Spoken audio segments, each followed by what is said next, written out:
Good afternoon, everybody. This is Linda, Vice Chair. Um, this is the second half of our SILC meeting, and we will be, Julie has an appointment, and we will be doing this all together. And this is my first time, so if I stumble over anything, I apologize. So, Dawn, would you like to read the first, or do we do roll call first? Let's do roll call so we can Okay. assure quorum. Okay. I know Julie Weissman Steinbauer, our chair, is excused absent today. Sabra McWhorter Clark.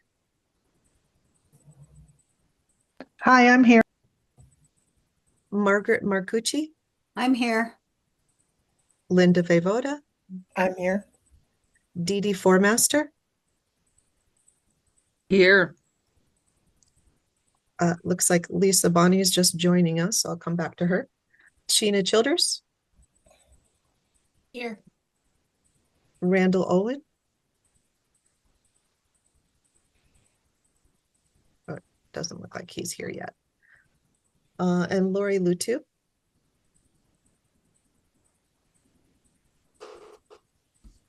Don't see her yet either. Lisa Bonney.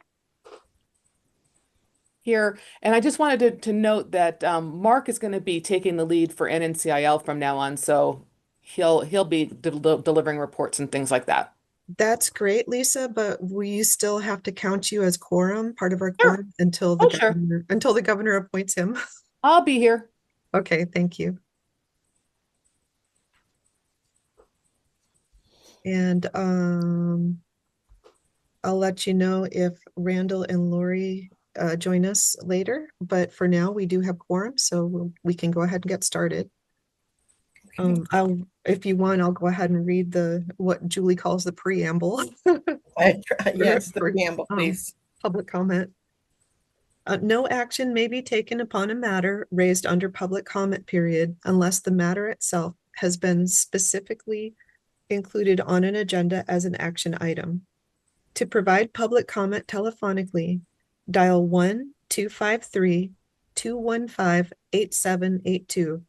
When prompted to provide the meeting ID, enter 929-904-1434 and passcode 707401. Comments will be allowed at the beginning and end of each day and will be limited to 3 minutes per person. Persons making comments will be asked to begin by stating their name for the record and to spell their last name and provide the secretary with written comments. Okay.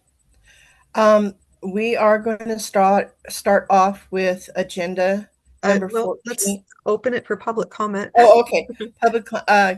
This is now open for public comment. Are there any comments? How do you raise your hand on this? I apologize. Oh, okay, go ahead, Matthew. So Chair, Vice Chair, members of the council, I'm here today not to speak about any single program, event, or individual, but to address the process that is reflected in the agenda. Because it represents a broader problem that is repeating across Nevada's boards, councils, and departments, and I'm seeing it repeating every day that I'm in these meetings. 53 on Monday, 33 yesterday, and then today I'm continuing. This meeting includes approval of minutes from November, months after the fact, alongside multiple items marked discussion and possible vote. Including policy updates, program guidance, SPIL actions, staffing needs, and budget-related discussions. So when minutes accumulate, they are approved in bulk long after decisions are made. They no longer function as a contemporaneous accountability. They become retroactive validation. That may be technically lawful, but it's not really healthy governance, in my opinion. So public comment is structurally limited here in the beginning and at the end of the meeting, but substantive votes are spread across long multi-day agendas. I believe this one's 2 days. That means that citizens are asked to comment before they fully understand what will be acted on or after decisions are effectively framed. So that turns public participation into formality rather than a meaningful part of the deliberation. And I want to be very clear that I'm not alleging any fraud or illegality or bad intent from anybody. I'm just pointing out that the structure, the delayed minutes, bundled approvals, and broad possible vote language dilutes the accountability and creates conditions where oversight is weakened and the public trust itself is kind of eroding across Nevada. We can feel this, it's communicated to me on the regular. If this council touches public funds, federal pass-through dollars, or mandatory fee structures, when the standard must be very high and or higher, not lower, timely minutes, discrete votes, clear financial summaries, and real-time public engagement are not burdens. They're safeguards for Nevadans and to protect us. So Nevadans are paying a lot closer attention in this year, obviously with midterms coming up. But what they're reacting to is not the ideology, but the process that feels designed to move the decisions forward without any scrutiny, right? So I'm urging this council, just like every other one that I do across the state, to treat transparency as a duty, not a compliance checkbox, because when the processes fail, confidence fails.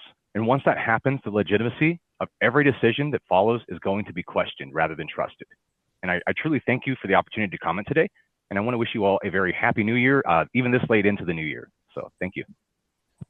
Thank you, Matthew. Yes, Dawn.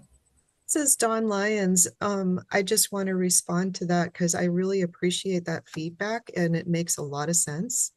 I don't believe that we're allowed to approve minutes due to open meeting law until our next formal agendized meeting.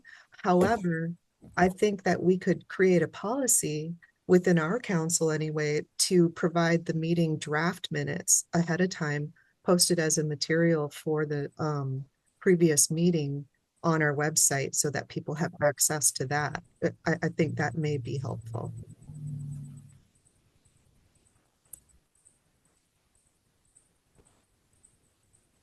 Matthew, do you have any comment on that? Oh no, I was just receiving it. I wasn't expecting a back and forth. Typically when I do give comment or testimony, it's me providing, Okay. and then I usually don't even get the luxury of having a back and forth. So thank you so much for that. And I do believe that's possible as well. It would You know, be great and to I hear what you understand that think. many people aren't available to be there, and that's my whole goal, is to be there when they are not available to be there. And it's never to insinuate or push any blame, and it's just to force that accountability and that transparency for all departments across. And I believe that once we get to those levels, we're going to establish that trust and kind of rebuild what Nevada is missing, which is trust in its elected officials and appointed. So Thank you, Matthew. John?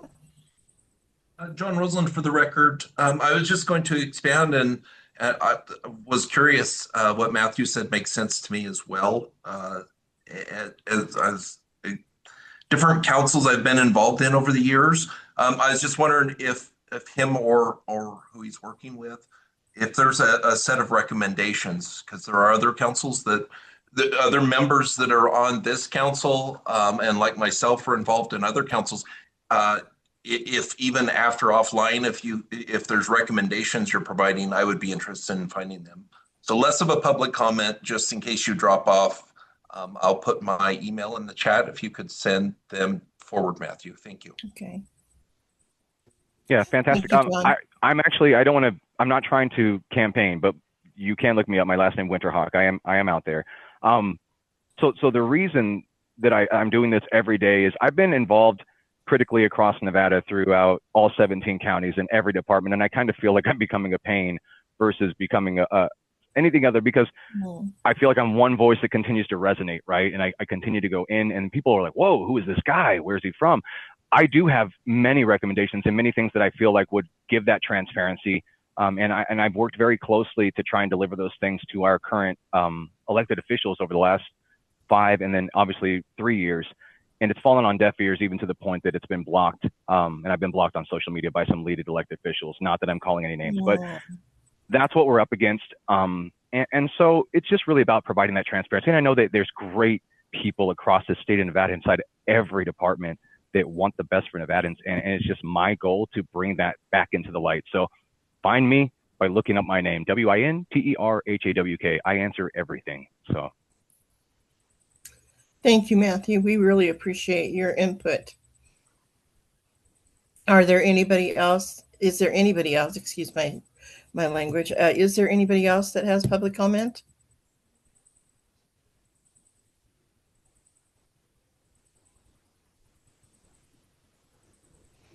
Okay, Dawn, do you want to move on to? Sorry, I was just a little bit delayed in unmuting. This is Dawn Lyons. One last public comment is Okay. I have put the full page captioning link in the chat, just so if anybody needs that, they can access that in the chat. And John Roseland also put his email address in the chat. So just wanted to mention those two things before we move forward. Thanks. Okay, thank you, Dawn. Okay, we're going to go ahead and move on. We are going to allow Sal, well, we asked Sal if he would like to present. He is with the deaf community, and he would like to do his presentation now, and we are going to allow him to do that due to his time constraints.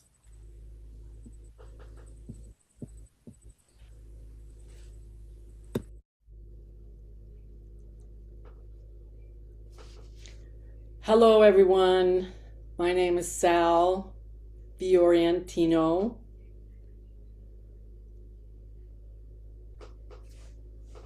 And I'm here today, very excited to share with you some news about the deaf and hard of hearing services in the state of Nevada. For the last 5 years, we have not really had a deaf service center here. And that has been a strong missing link here. And Nevada is finally bringing services back to the state for deaf and hard of hearing people. And first of all, CSD is Communication Services for the Deaf. It's a national level organization, and there are a variety of services that they provide. They reach out to different states and provide different opportunities. So we do have a logo with them. It's a tree. I don't know if we can see it, but it has a lot of roots. And with those roots brings back this, they work with 16 different counties that we want to work with in the state of Nevada, rural Nevada, all over this different areas, and the programs for both adults and for youth. So this is a very exciting opportunity. The staff are fluent in ASL and provide direct communication with the clients. And we will be providing services both in person and virtual to give options for the clients if they want to come in person or if they would prefer to meet online or in a virtual environment. The services that we offer are of 4. Access to services for the people, meaning we want to provide resources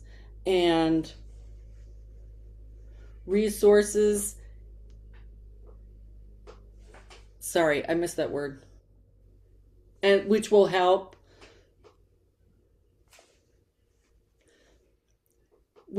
the clients with specific situations, with one-on-one areas that they need. We will also have a Medicare assistance program, and that will be that will be virtual, that we will provide that service, and we will be referring people to them for the fiscal year and provide more specialized services related to that area.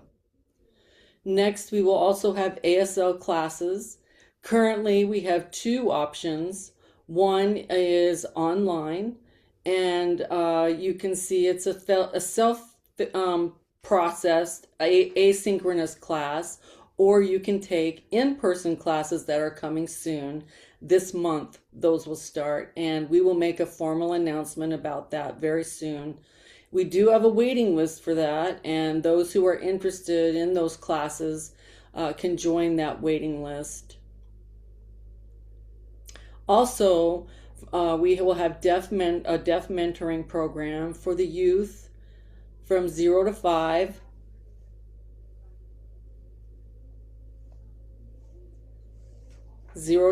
Age 0 to 5, and so we'll have a deaf mentoring program to work with families who identify children who are deaf in our state and figuring out what options and language options are available to their children. So these 4 services are the main services that we will provide. And for the staff, we have hired 2 case managers for the adult program coordinator position, and for the process of we are in the process of finalizing a youth coordinator. So, and that's for Las Vegas. But I wanted to let you know that we are planning to set up an office in Northern Nevada also. Right now, we're starting in Las Vegas. We also have independent contractors that are permitted to work with. We have 2 that we work with. One is for an ASL teacher for both here and in Las Vegas and in Northern Reno.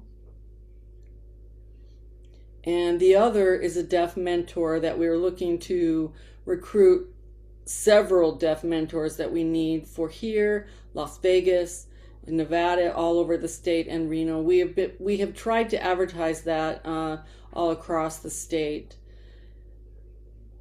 And we want to make sure that the clients can make appointments with us. So we will make a formal announcement soon. We've been working on a logistical program that people will be able to make those appointments with us. And in the locations that are near the Sphere, near Las Vegas, near the freeway down there by the Sphere, we have 3 different buses that will stop there for right there in the central of Las Vegas. So not if they live in Henderson or Las Vegas or wherever, they'll be able to come right there in the center of Las Vegas. And so we'll have plenty of parking for those events. We will also have social media, a Facebook account. So please follow us, and I'd like to have you and want to improve our services and improve the information for the state of Nevada so that people know what we're doing. And lastly, I'm very excited to share that next week, Monday, January 12th, at 3 to 7, we are having a open house. So if you're interested, please come. It's from 3 to 7, and I will share with you the link in the chat. If you're interested, please come, sign up. You don't really have to RSVP, but it's nice for us to know how many people are coming, if you can. Also, there will be a link if you're interested in signing up for an email distribution list, and I'll share that in the chat also. Again, I'm thrilled for the services that are coming to the state of Nevada for deaf and hard of hearing people, and I look forward to establishing this connection with all of you too. So thank you so much.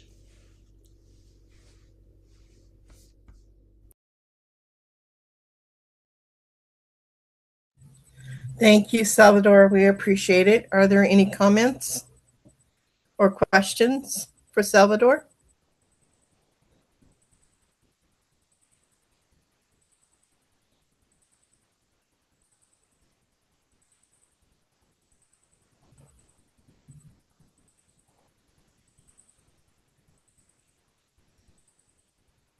Okay, then it's been about 2 minutes I gave you to ask questions. Salvador, we really appreciate you coming in and letting us know what's going on.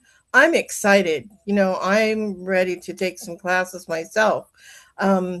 Being partially deaf, it's hard for me. That's why I'm so close to the screen, is because I am having a hard time hearing my speaker. So, yes, we're so glad that you are on board with us, and we are so proud to have the deaf community within our grasp. So thank you again.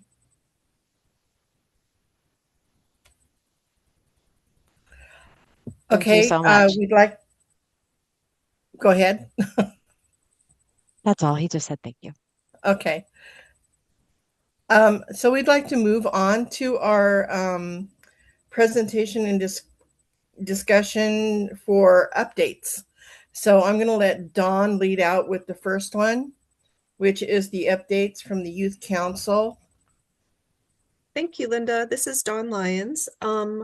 I am giving the update for the Youth Action Council because our youth outreach specialist, Hyen Ving, resigned yesterday.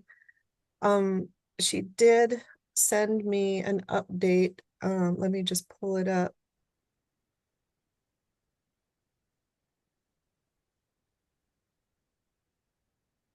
Sorry, I should have had that prepared.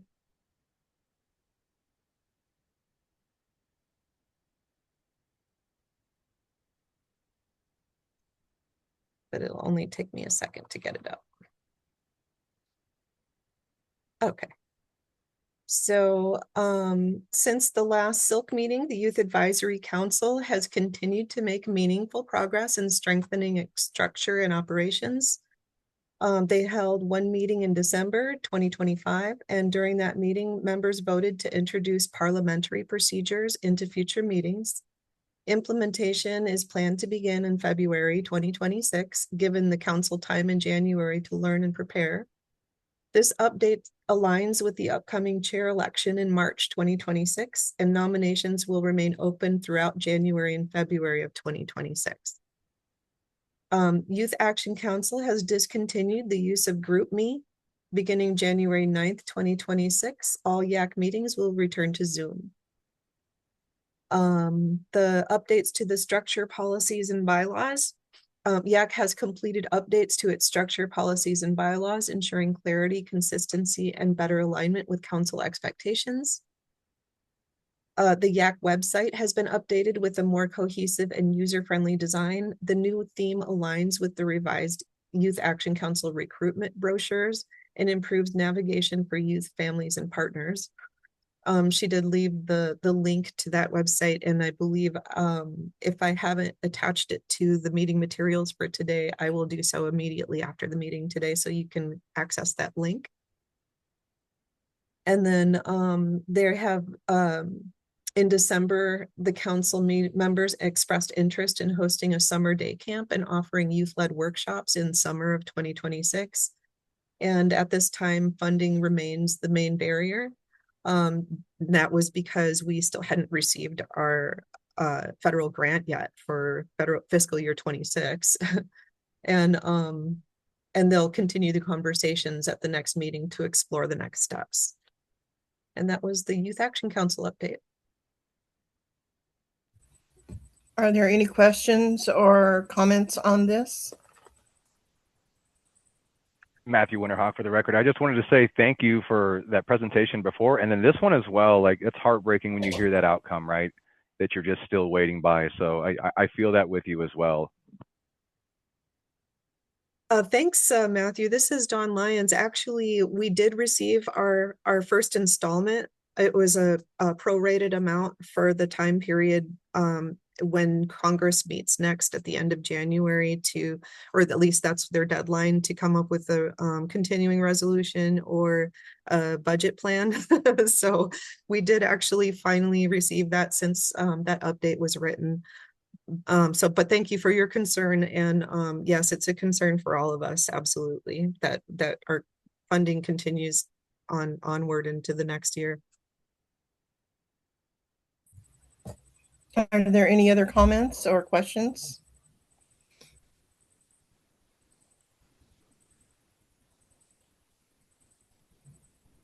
Okay, so let's move on to agenda item 11B.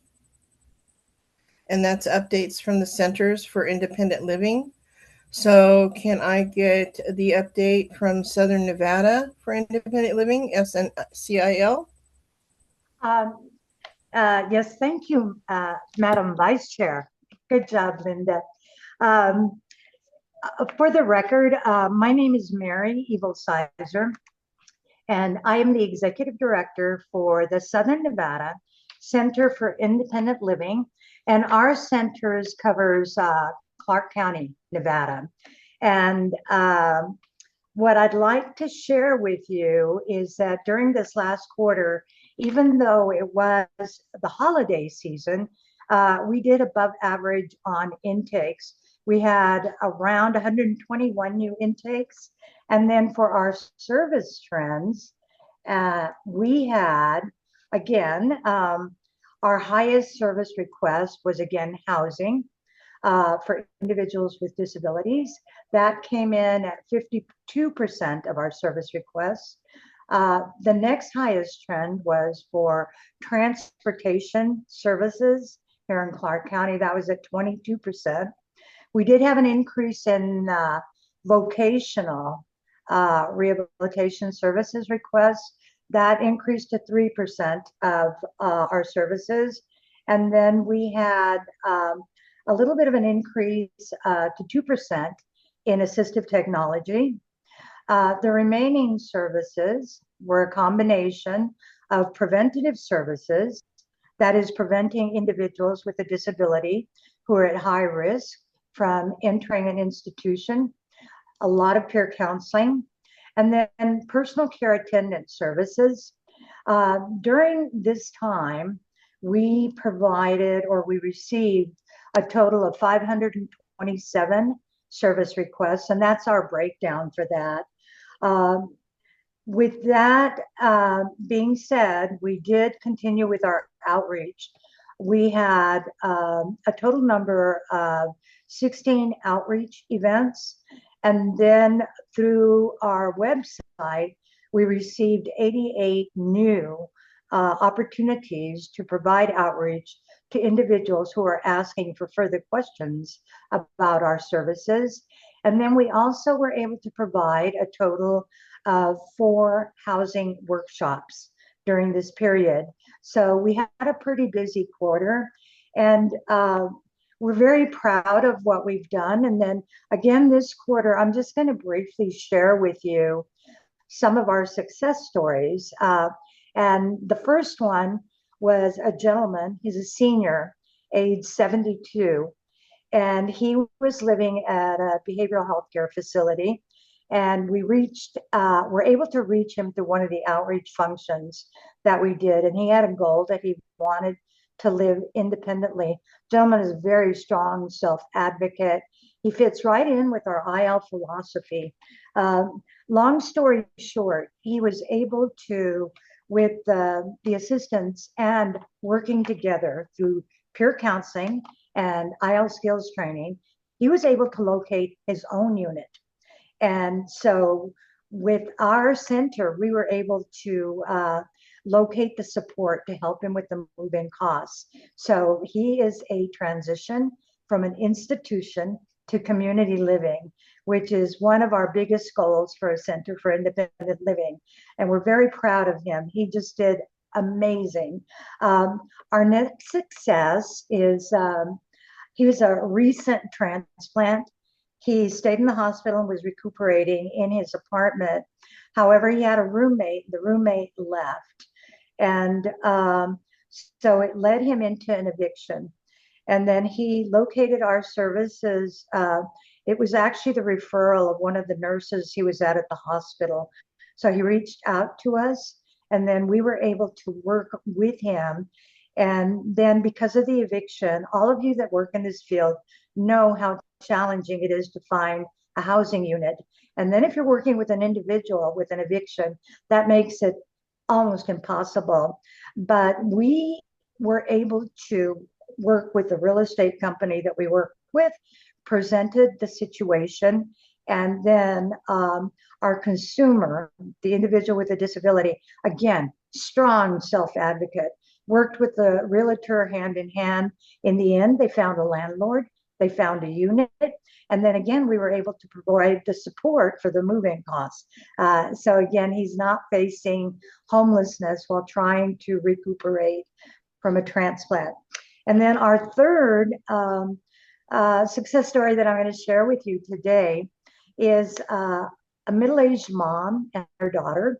Mom had been employed, and she has multiple disabilities. She had been hospitalized, then went back home, then went back to the hospital. By this time, she lost her job, and they were facing an eviction. So again, the Family Services Center at the hospital recommended that she reach out to us, and she did. And we were able to work with the landlord on getting some of these fees reduced. And then we were able to support with the stay in place. And that's what we call a preventative service. That's when we are able to prevent someone from going into an institution that really shouldn't be there. Everyone has the right to live independently in the community. So those are some of our success stories for this quarter. And again, it being a holiday season, everything was above average. And I do want to share with the council members. I know both centers, our sister center, the Northern Nevada Center for Independent Living, and then RCIL. We're always interested. And you never know where you're going to find it. So what we call it is put the word out in the universe. We appreciate the grant that we got from the SILC to help individuals to transition from the institution to the community and to do preventative work, but we're almost out of funds. And so we've been looking for a while. You'd be amazed how far we can stretch a dollar and how we can get that dollar stretched. Some, it may cost us a little more to get them in. They may have a double deposit because they had an eviction, but somebody else might only need a very small rental deposit. And so to live in their forever permanent home, it takes not just our centers, not just funding. We use all of our partners in the community. We consider one of our greatest assets to be our community partners. So that's my pitch. And you never know, because sometimes I'll be at a meeting and somebody says, oh, we have a little extra here, or we're doing this, or how about this? So word out to all of us. That's what we're looking for here in Clark County. And I know it's throughout the state. And I also realize that housing is probably the greatest barrier that we have right now, but we cannot solve everything at one time. But if we can open our door and say, you know what, we're here, come work with us. We're not going to promise you anything we can't deliver. But if you know, work with us, you know, we'll provide you with training, guidance, support, peer counseling. We'll help you get health insurance. If you don't have Social Security, maybe we can help you fill out the paperwork. So there's always something that we can offer, even if it's a friendly voice or a smile, just to give somebody a little bit of hope to carry on. So with that, that's my report for this season. Again, we did spend the holidays. We are at this point in the final stages of creating the training courses for the Nevada Department of Education, along with our partners, Voc Rehab, Vocational Rehabilitation, and along with the other centers. And we've got UNR, we've got the SILC involved, we've got everybody involved. But we are excited because this is a training course that all teachers throughout the state of Nevada will take. And our first video training is called CIL 101. This way we can help the teachers learn, oh, the CIL down there, maybe they can help this family. Maybe there's some behavioral problems in the family, it's hurting the family. Maybe if we connect them with the CIL, maybe they can have some behavioral specialists come into the home, help them solve that. Or so-and-so is getting ready to graduate, maybe the CIL can help them get started on housing or help guide them to Voc Rehab to get a job. So we do a little bit of everything, but we are excited that we're going to be training the teachers. And we look forward to working with students as we do right now. The ages are age 10 to 24. But remember, at a Center for Independent Living, we work with all ages, all disabilities. And our door is open, all ages, all disabilities. It's just a simple goal to want to live independently. And with that, I'm going to wrap it up because I know we have a lot of items on the agenda. And then Linda, if I may open it up to any questions that anyone might have. Thank you for your time. Thank you for listening. Thank you, Mary. Do you want to leave the questions for you till the end? Or do you want them to ask you questions now? I'm happy to answer them now if they have any questions. Okay. Does anybody have any questions for Mary for the Southern Nevada SILC?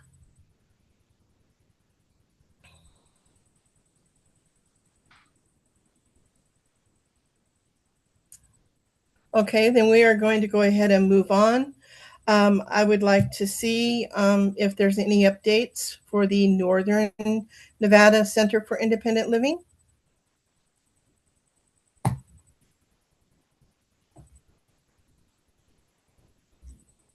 Hi, this is Mark. I'm the Associate Director up at the Northern Nevada Center for Independent Living. Okay, Mark, Um, go ahead. Thank you. Thank you, Linda. It's nice to be here. This is my first time talking to this group in a while. I am currently wearing two hats, so forgive the brevity of this report. I'm currently running both the outreach and programs phase of our center, but also the very successful blind and low vision program that we have. So I want to talk a little bit about some of the things that we've been doing in the past month. We just wrapped up our PPR, which is a report we have to submit for last fiscal year's results and all the numbers and all that fun stuff, but also the creation of what we're going to be doing over the next year. But first of all, I want to invite everyone. Some of the information I'm going to talk about is very available on our fantastic newsletter. We have Jackie, who works with both the North and South centers and has helped us create a wonderful newsletter that talks about various things, including all of the programs. Our center up north here, we also put on events from other nonprofits and agencies to talk about things that people with disabilities might want to get interested in. Uh, our newsletter is about to go out. So if you go to nncil.org, you'll see a sign up for our newsletter and find out about this. We have a famous movie star who helps us host videos on YouTube, and she interviews people statewide. Some of you I know have been on there. And so you can find links to all that wonderful information. Now, as for this past month and over the holiday season, we've also been extremely busy. The federal shutdown, some of the funding changes, and some of the questions about what is happening and what was going on really kind of put us back on our back feet. We had a lot of issues with housing. We had people who were facing homelessness. We had to scramble. We found a lot of short-term solutions. And now, thankfully, we're moving them into more long-term situations for affordable, but more importantly, accessible housing that they can have transportation to and from. We kind of coined a new term at our center. We call people that we get who, after we do intakes, we find out after completing their independent living plan, we have people called four goal consumers, meaning they are often faced with four different important things that are very important for independent living. So they might be housing, food security, transportation, and then life skills. We faced a lot more of those folks in this last, I'd say, since the end of the last fiscal year at the beginning of October than I remember in my time working here. In fact, most of our advocates were taking calls through the holiday season. We had a person facing eviction literally on New Year's Eve. We were able to secure her housing and get her into a safe location. And now we're working with various housing agencies to get her relocated in a place where she can afford with all the stuff that she needs to be independent and stay in the community.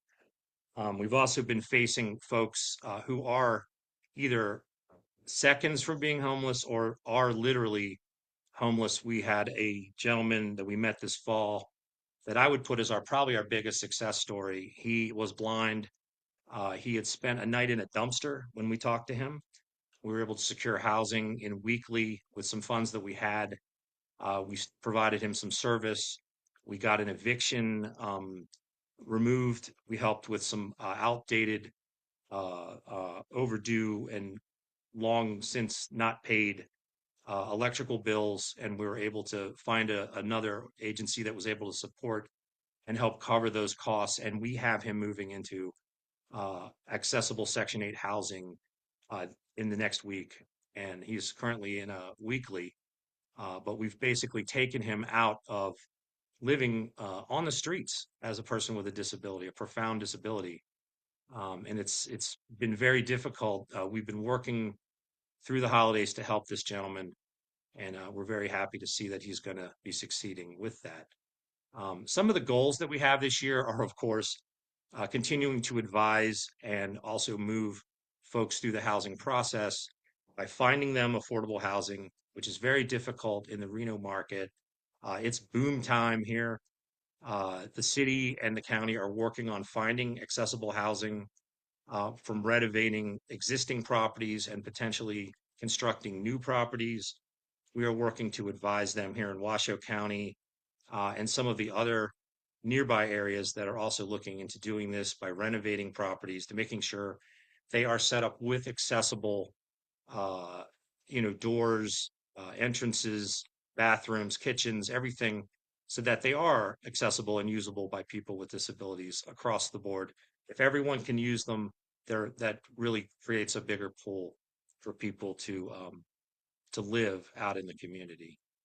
Um, Again, I'd like to thank this board for addressing some of the things and especially some of the stuff that Mary was talking about. It's been a pretty challenging past 2 months for our center, but we are continuing on with our self-advocacy training. We have peer supports every week. We're in Carson City. We've been in Fernley this week working with new consumers. And we always have our Friday peer support group for blind people statewide, continuing on in its 6th year, very successful. Next week, we'll be finalizing our youth group that we're going to be having here in Northern Nevada. And we want to link up with the YAC, I love that acronym, to be able to work towards the state spill goal for youth involvement in independent living.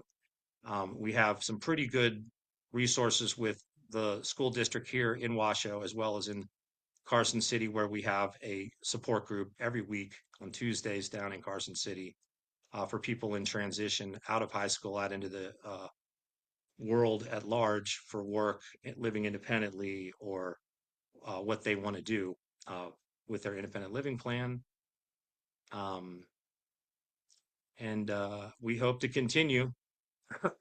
But I can take any questions if anyone has any. Thank you, Mark. Miss Dawn, yes. Go Hi, ahead. thank you. This is Dawn Lyons. Thanks, Mark. I actually wanted to let you know that I am going to be filling those youth outreach specialist shoes for now due to budget constraints and having our youth outreach specialist resign yesterday. So it looks like I'm going to be your main contact. So I'll be in touch with you about organizing our youth to get together. Okay. Yeah, I'll reach out to you. We have a meeting next week that if you'd like to join us. Oh yeah, definitely. Send me that information. We're launching in February, so we're very excited. Thank It's a lot you. of fun. Got a great person who's going to run it. Okay, are there any other questions or comments for Mark?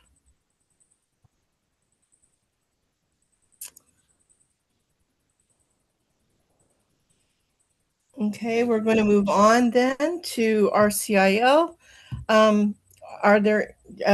Is there anybody there to give a comment on the updates for that place of independent living?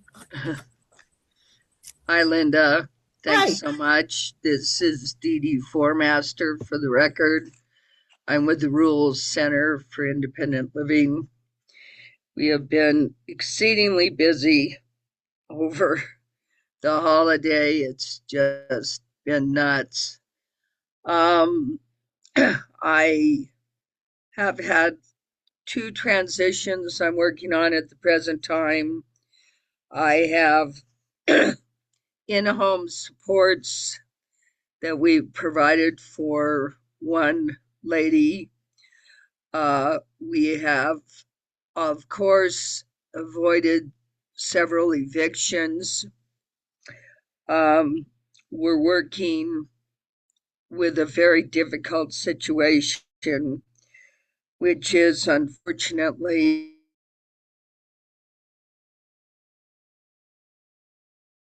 completely out of money. They have not received their grant.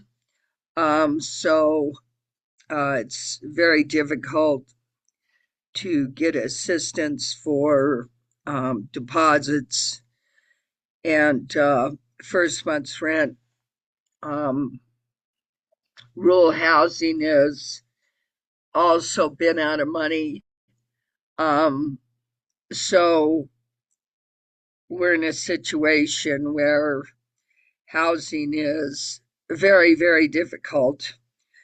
I've been doing lots of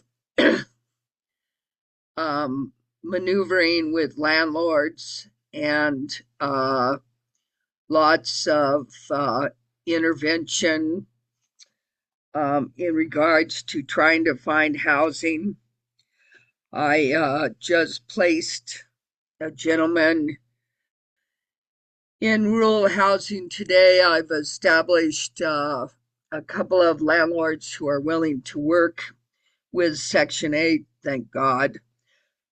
So we can be able to get people at least into Section 8 housing, which has not been possible until now, because unfortunately, a lot of landlords have quit taking Section 8. So I'm hoping these two new landlords that I'm working with will provide that housing resource. The city who I was on the phone with yesterday, that's why I was late to the meeting,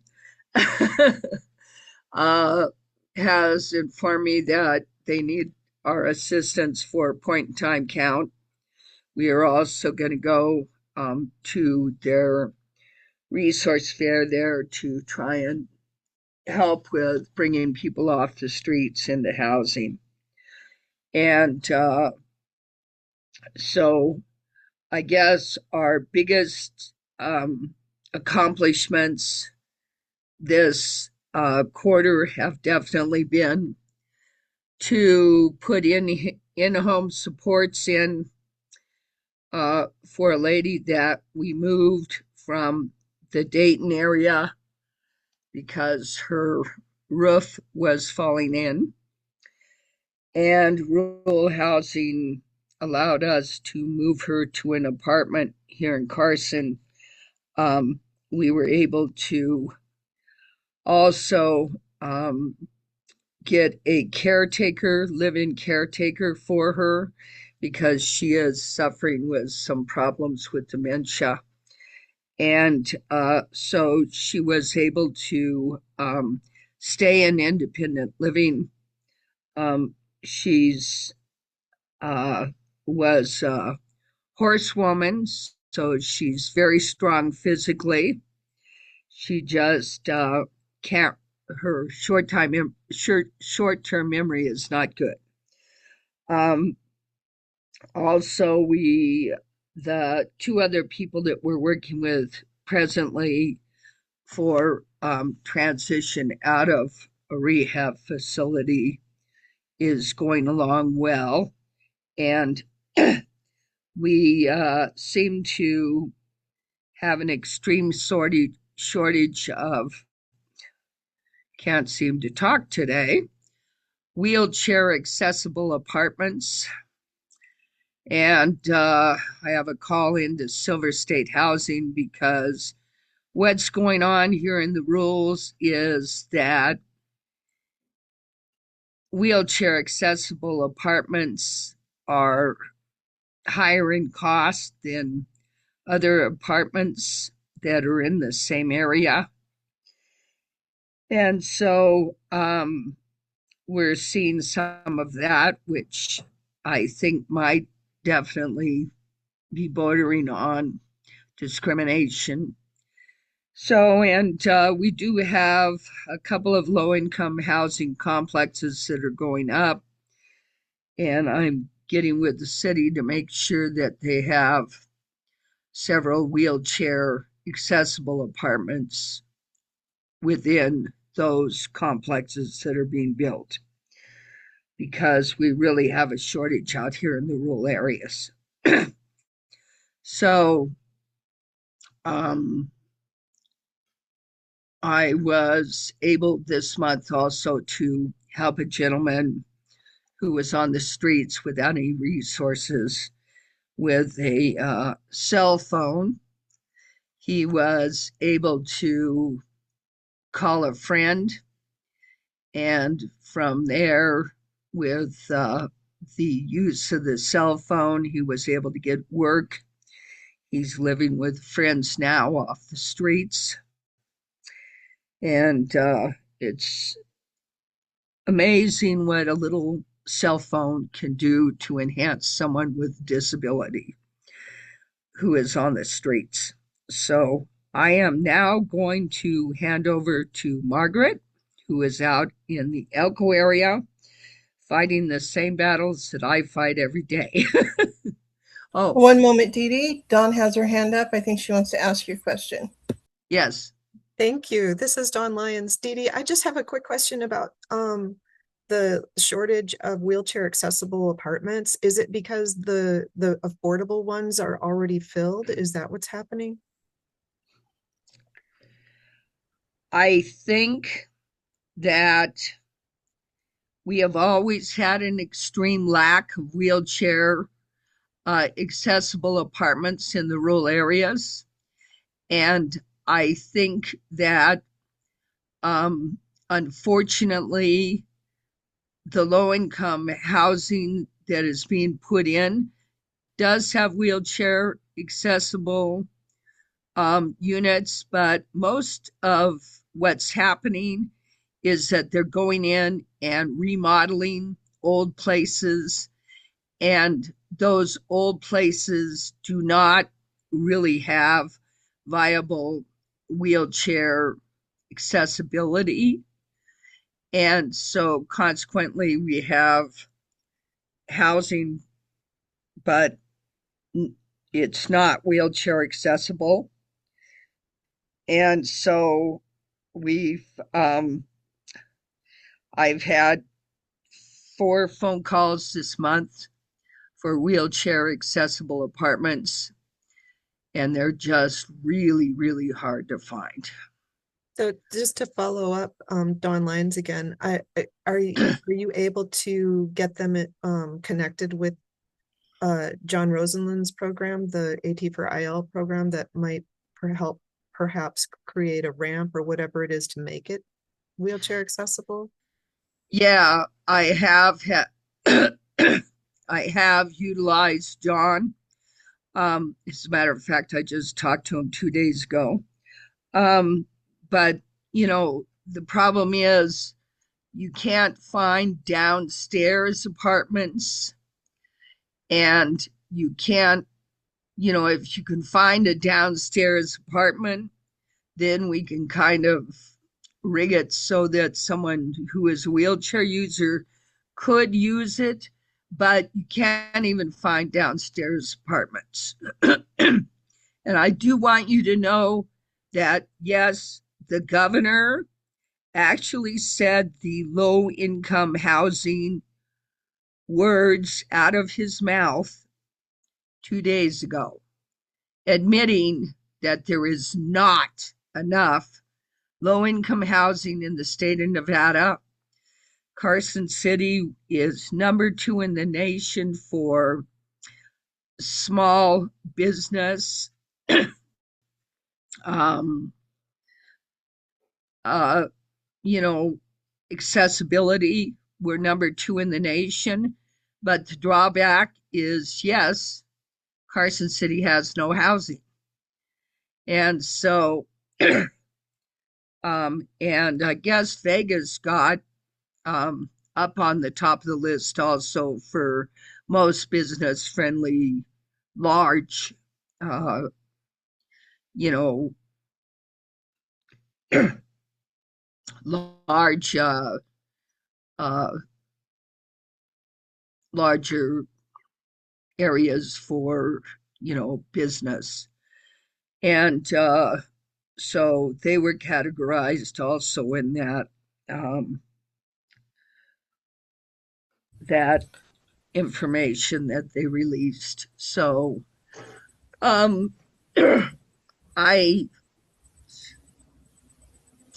am going to, one of my goals this next quarter is going to be to address the low-income housing as well as wheelchair accessibility with the Board of Supervisors this quarter coming up.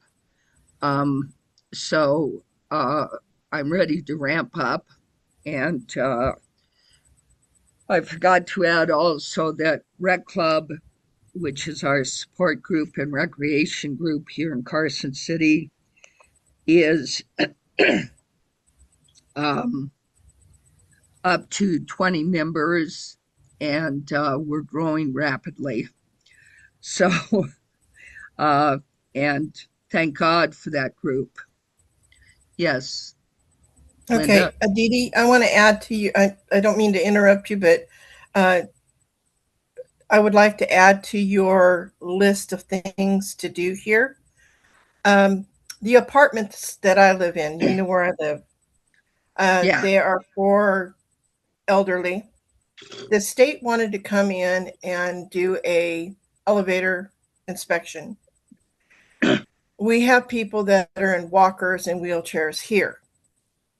So, in order for the state, they told the elevator service company told the manager at on grounds that they had to shut our elevator down for 24 hours.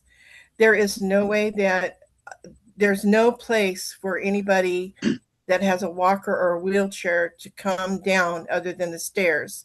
And I know personally myself, I cannot do stairs. So the elevator, and I'm on the second floor.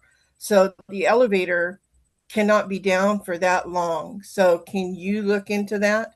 I'm just asking if you can do that.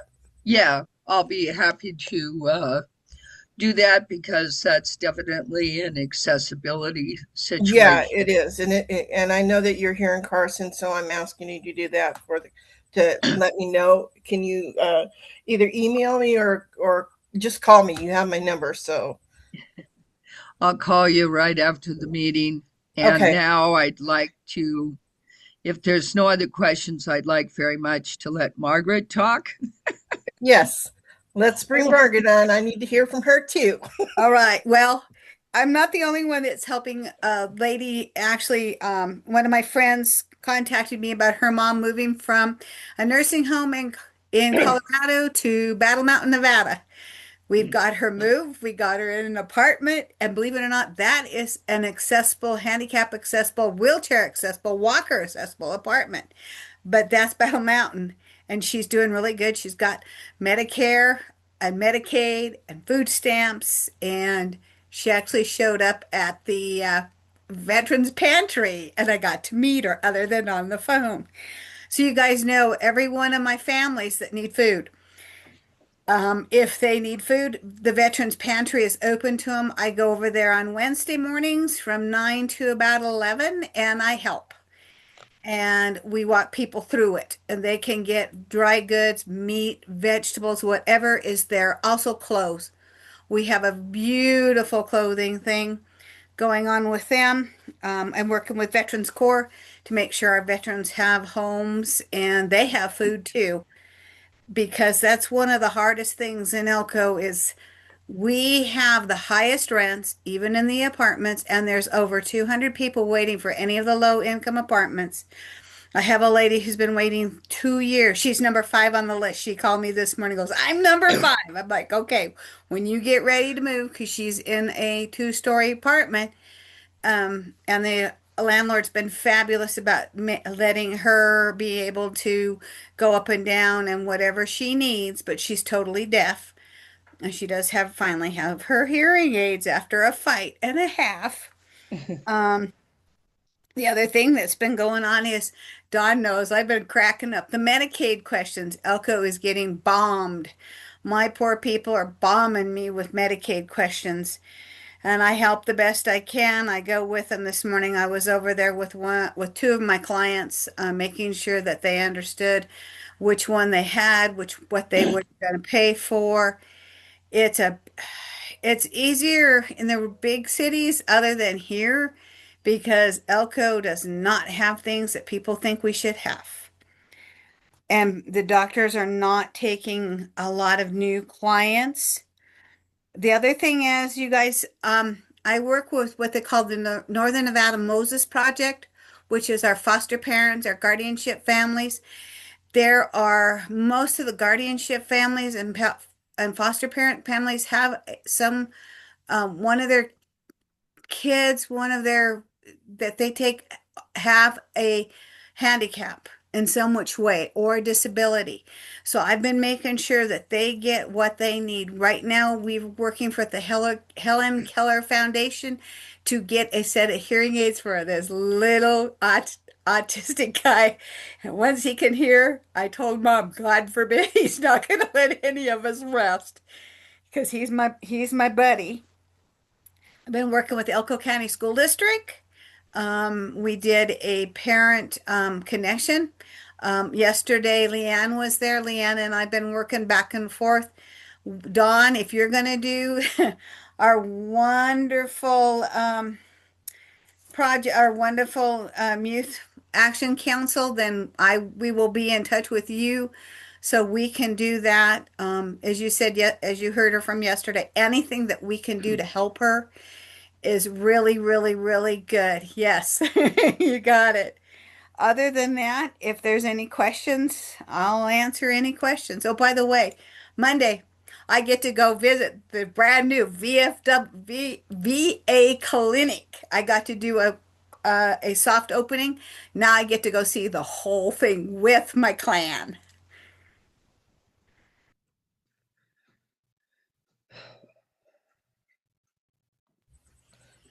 Are there any questions for Marguerite? Or okay. Let's go ahead and move on because we do have a lot to cover. We need to hear from RCIL again on the report from legislative educator. And I believe that's Dee Dee that's doing that. Yes. Sutter is not here right now. Did I lose you? Nope. Okay. Sutter is not here today, but he has been attending transportation meetings with me and city meetings to try and help him to become more aware of what is needed in the community. He's also been attending some meetings out in the Douglas County area. He's still working hard, spreading the word about the centers. He is basically out of funding at this point. So we're hoping that we get some more funding, but it's been tough to say the least for all of us, I know, but I know we'll all get through it somehow. But Sutter was very diligent in spreading the word, and I will continue to spread that word with Sutter's absence. Thanks so much. Dawn, did you have something to say? Yeah, thanks, Linda. You read my mind. This is Dawn Lyons. I wanted to just kind of touch on what Dee Dee's talking about as far as the funding running out. I realized that we just within the last week received our fiscal year 26 first installment of our grant funding, and it's not enough to award any subsidies, and so it's very precarious still what's going to happen at the end of January. And I believe there's an agenda item that, but I'm going to go ahead and just mention it here because it's relevant. You know, it's still in our budget to provide a little bit of funding towards the legislative educator. I don't know how much that's going to be or what that's going to look like exactly moving forward because of this research or study that we're going to be commissioning, and what that looks like eventually down the line, I can't say right now, but I don't believe that the SILC decided that we would remove all that funding yet. So hopefully we'll be able to get another installment after the end of January, and we can revisit the subaward outlook at that time. So just wanted to say thanks Sutter for us for continuing his work, regardless of not getting paid. I'd like to add to that. Can we bring this back to the next meeting we come to see if there's any changes? And I'm asking both you, Don, and also Dee Dee.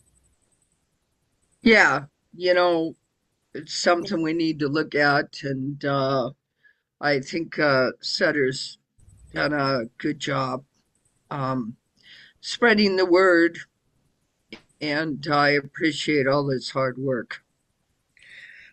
Yeah, and this is Don Lyons. I'm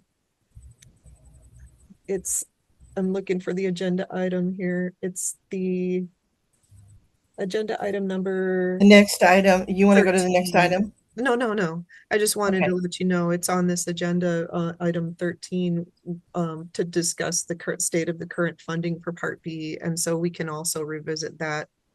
When we get to that agenda item, we can, motion to revisit that again at the next. Okay. meeting as well. All right. Okay, are there any questions for Dee Dee and This is Margaret. Margaret? For the record, yeah, Don knows, Dee Dee knows. I kind of like working for RCIL. I really like to continue to do this. Sorry. Mark Tatter, I have a question. Can I Yes, ask Mark, about do you the have question something? about the part? Yeah, do you mind if I ask a question about the legislative funding that was given? Sure. I haven't honestly read it since I saw the proposals when they were presented. Was that funding supposed to be directed towards legislative, as in the Nevada legislature, or was it for reaching out to county level folks? I I just believe want Don can help you with that. clarification on that.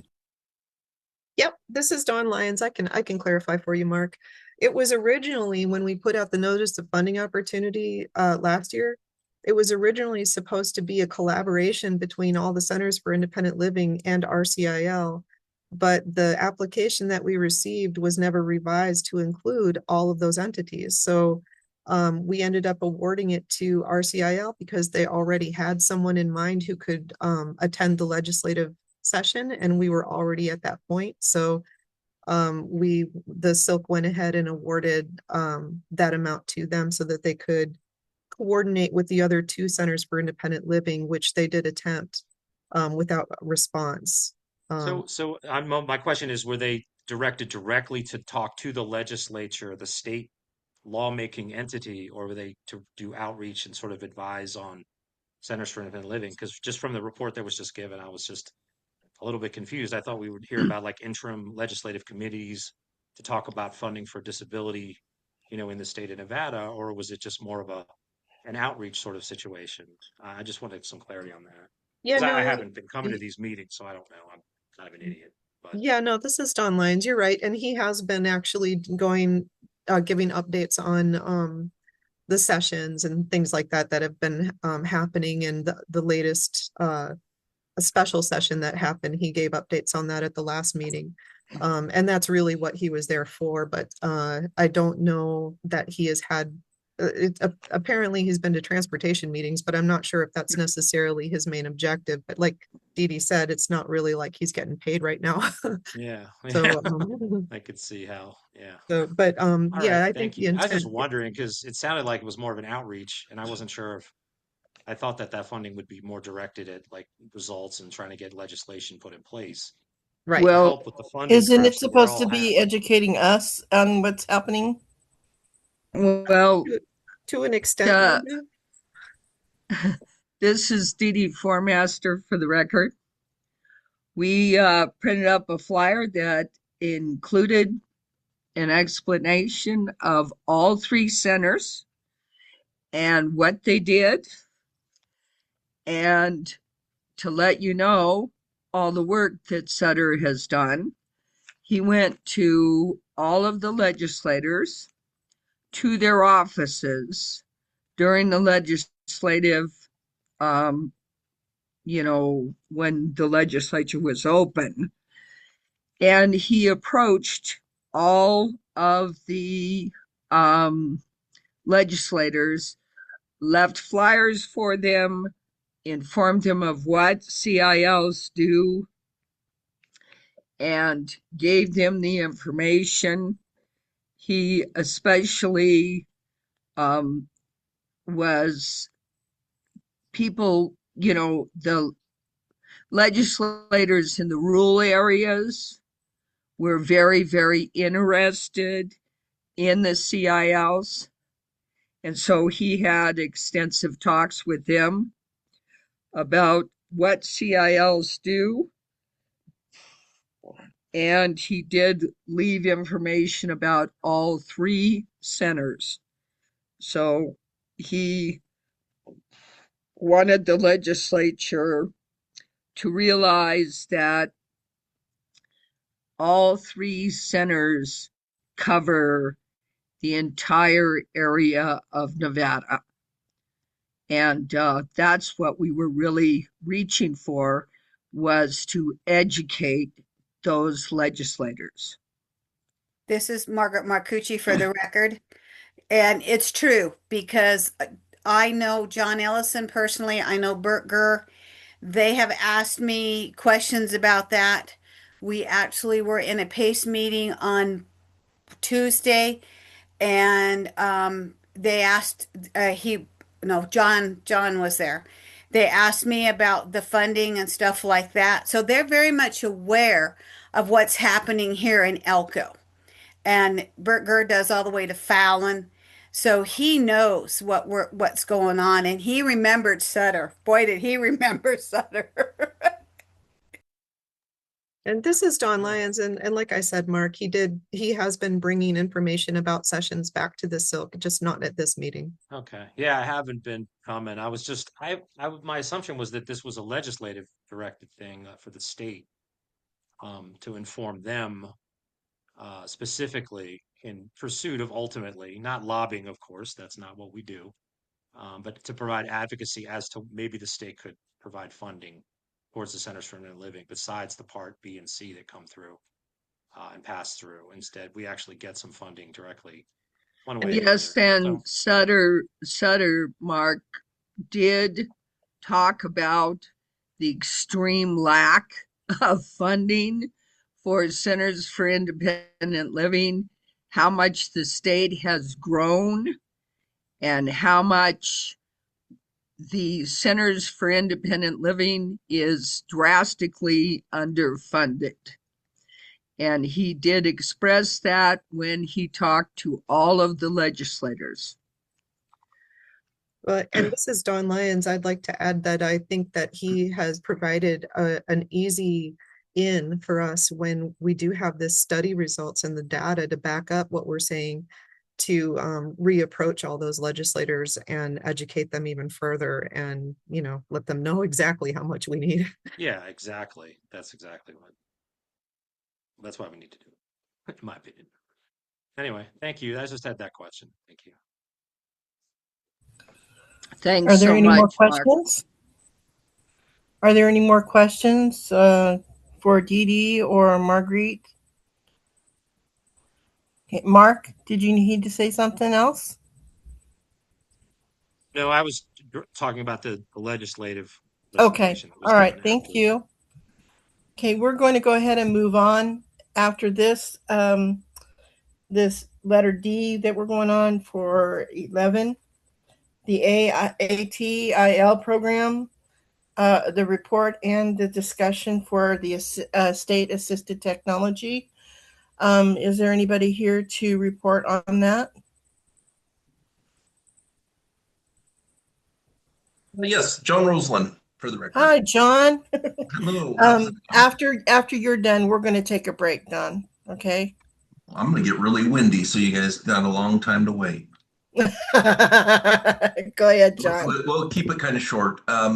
So full disclosure, there are some changes to these numbers before they're finalized and given to Dawn for your annual report, the SILC report. regarding the consumer services.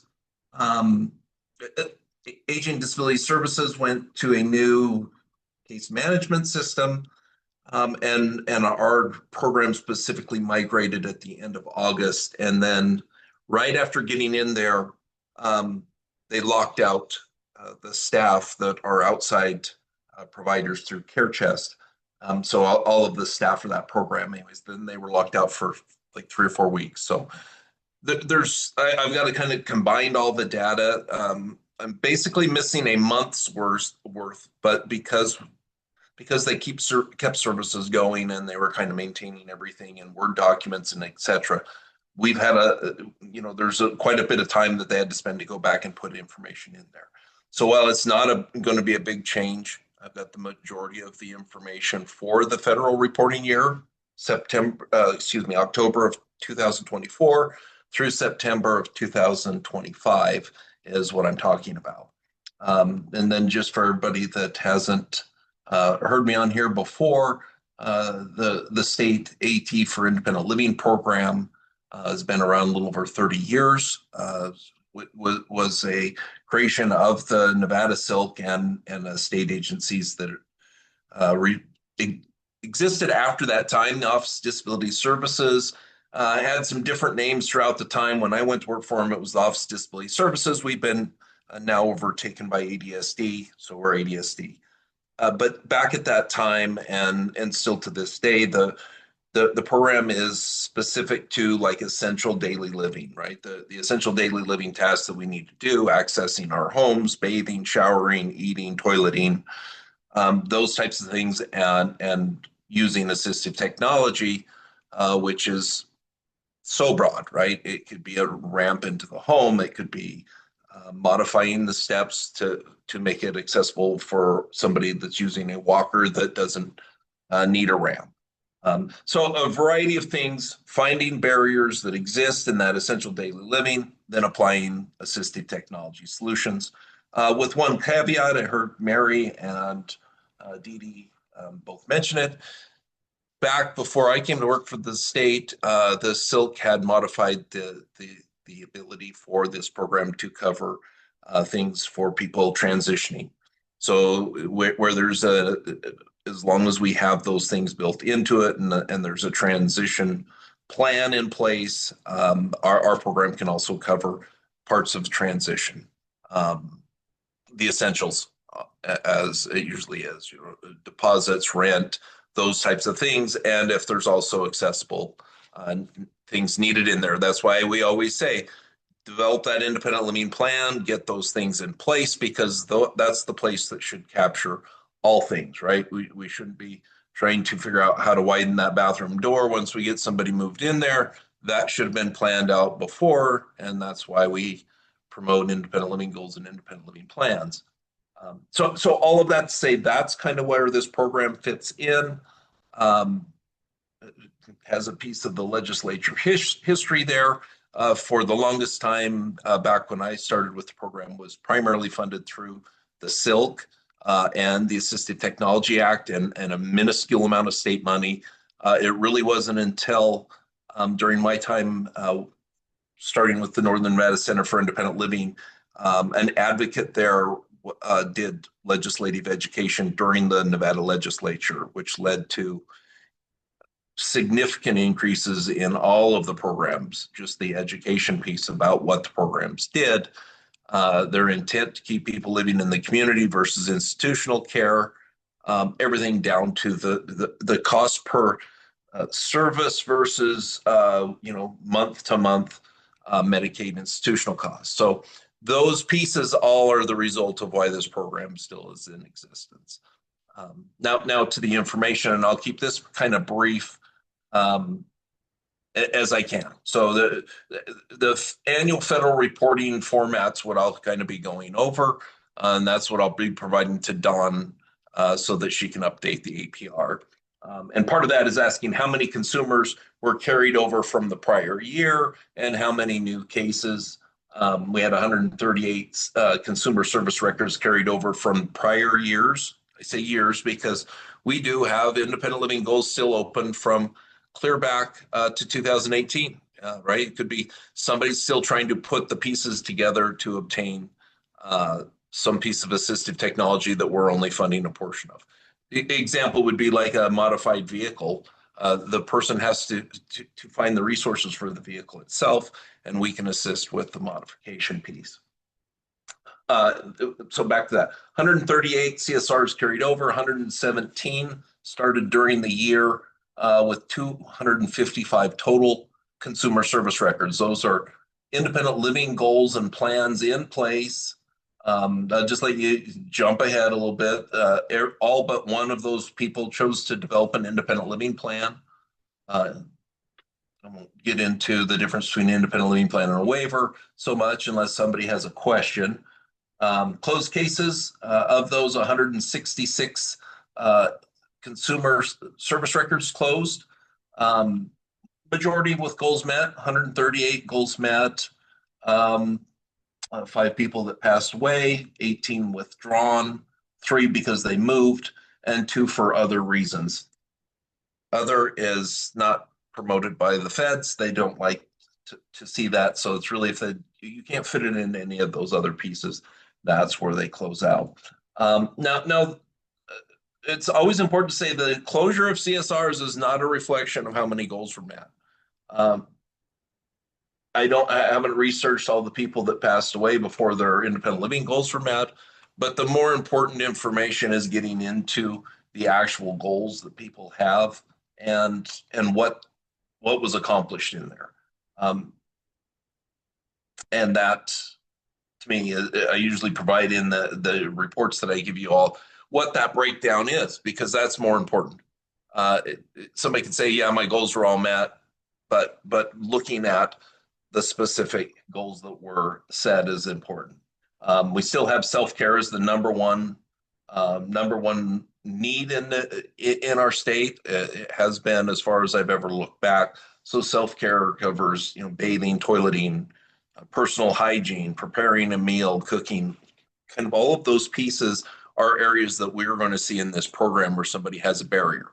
And we had a total of 623 goals that are tied to this entire caseload, right? Again, we've got 138 cases carried over. So there's older goals that may have been accomplished in prior years, but a total of 623 self-care goals, 218 of those achieved. During the year, a new 157 set, and we showed 248 remaining. Second biggest area of need is under what's called community-based living.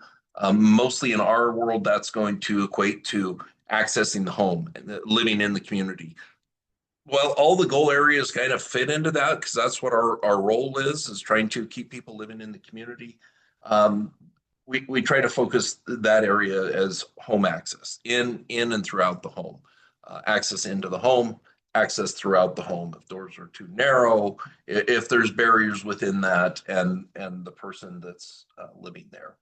And then the last but not least is probably in the area of mobility transportation. And we had a total of 183 goals throughout the caseload there. And going forward in our new system, one thing that we did ask for and ended up having is that we separated these two things out, the mobility from the transportation, rather than us having like this bulk data and me having to go through it. So we'll be able to break that down a little bit more and find out how many of those are really related to transportation and how many of them are mobility. All told, all the different goal areas that we may work in, communication is one of them. It may fall under information access and technology. We do have a relocation from care facility goal area, but ours typically tend to be fall into the actual like self-care or home access area. And then we track that by putting it down as whether it's a priority. If it's been prioritized for prevention or relocation, we attach it within our system that way. So throughout the entire caseload, that's a total of 1,022 goals. with 320 achieved, 324 set during the year, new set, and 378 in progress. Unfortunately, with the federal program, the reporting doesn't show you as like I usually give you a breakdown of why they were closed, how many of them were withdrawn, and so on and so forth. But we do track that. We want to know if it was because we couldn't contact the person, right? That tells us that we're working on these and we just lost contact and we followed up and for whatever reason we couldn't reach them. Let's see, last but not least, survey data. We're still providing surveys for people that have completed any goal set. So if they have one goal set, we have a survey we send them. If somebody withdraws or leaves otherwise and no goals were addressed, we're still sending that survey out. This year we only received one survey. But what I find interesting about that, since we implemented this back in 2017, we asked the question if developing independent living goals is a good method of approaching barriers. And we've only had one person since we implemented this back in 2017 that has said no. And I know that survey because the person was really not happy at all with what happened in the program for whatever reason. Just any negative thing they could put in there without, of course, leaving a comment. So since implementing that, we know that that's pretty important, right? Anybody can reply to this. We're literally surveying people with postage paid envelope to send us back feedback if they're not successful. But during that time, since 2017 forward, are independent living goals a good method of approaching barriers in your life? All but one person, right, says yes, it is. Next part, is any part of our process confusing? Again, one survey since that time says no. Says yes, it was confusing. Everybody else said no. Was there any part of the process that was hard to express my choice? Since that time, 95%, right? One person since that time has said, yes, it was hard for me to express. So I want to say that it's important to ask those questions because I think it does show the importance of this independent living philosophy of putting people's independent living goals down. Quit applying people for ramps and talk to them about what they're trying to accomplish so that you can really get to the heart of what the person's trying to accomplish. And then our regular survey data for the year, the only disappointment I have is we shoot for at least a 50% return rate, and we were at 43% return rate this year. But at the same time, if there's something to complain about, we got 43% of a voluntary survey return rate. And what I like the best about it is really every single area that we ask about, are they satisfied with the staff? Are they satisfied with the vendors that they worked with? The amount of choice and control, 98.5% all the way across the board are positive, either excellent or very good, or I was given a lot of choice and control, and I was given quite a bit of choice and control. There's only 2 positives, and the rest are considered negatives out of all 4 questions. And we've got 98.5% in the positive. Vendors, I'm not so concerned about that. Overall satisfaction, 98.5%. The staying out of a nursing home, 79% of the people that returned their surveys said that it improved a lot or quite a bit. Overall independence, 2 more. The overall independence as related to your goals, 98% are positive.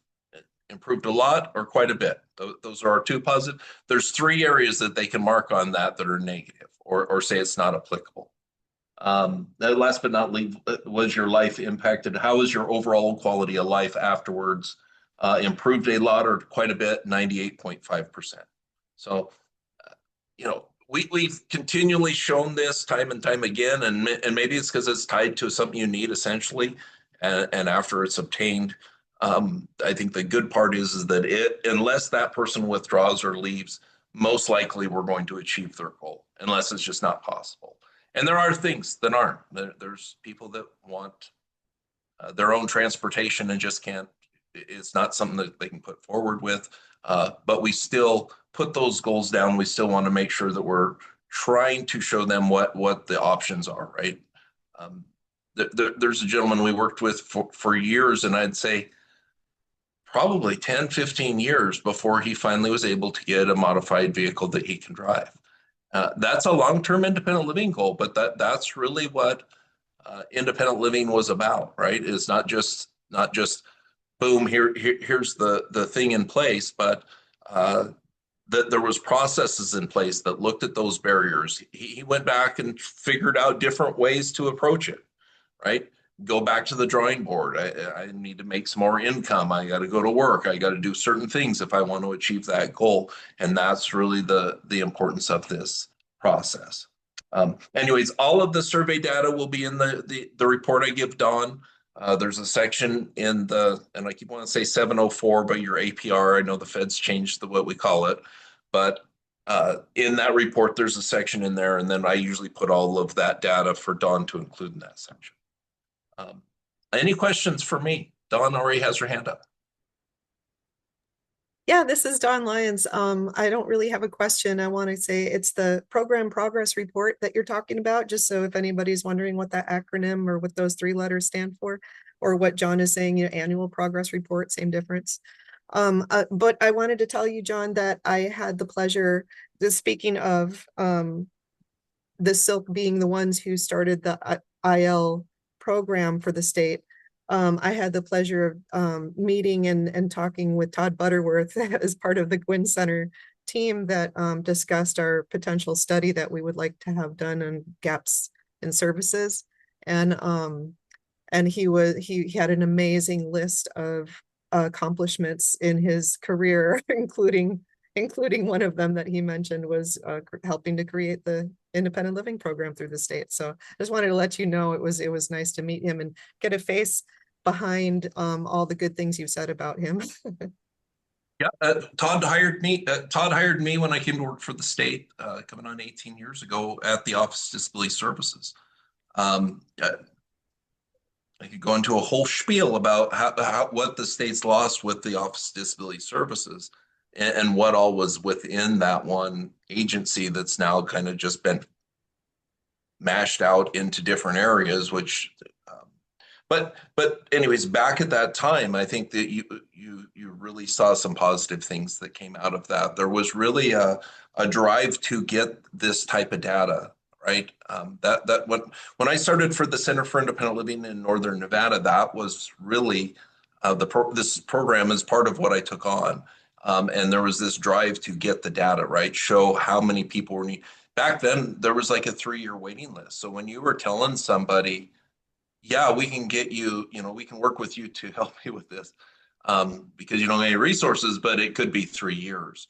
It was really difficult. So there was a big push to try to show how many people were out there being affected by it. And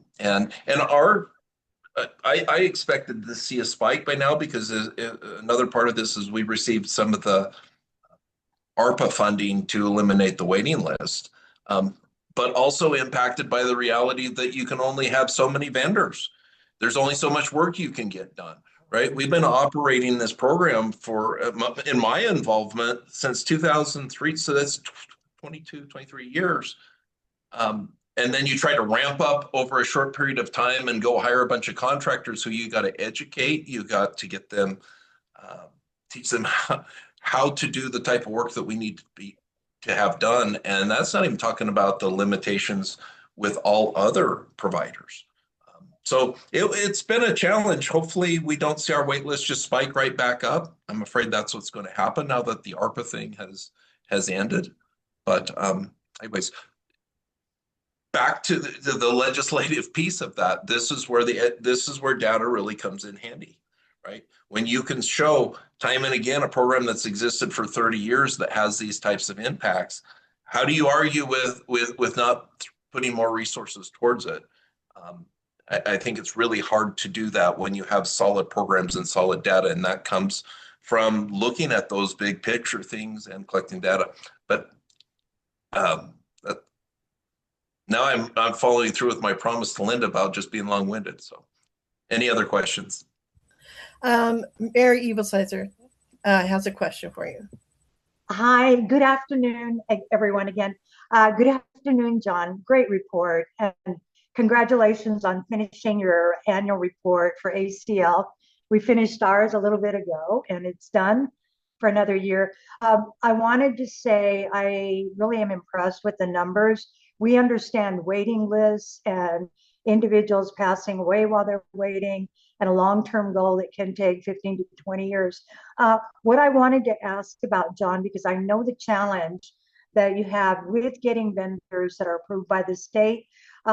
We have situations where I don't know if you would have to consider a landlord a vendor, but when we're trying to get somebody transition, like an institutional transition, or, it can be from a behavioral health facility, it can be from a rehab facility, it can be from an incarcerated situation, then our consumers, we're training them to be strong self-advocates. So find a unit.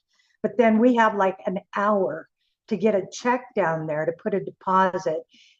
Does your agency have the ability to work with expedited services, or does each landlord have to be a vendor before you're able to process any funding for them?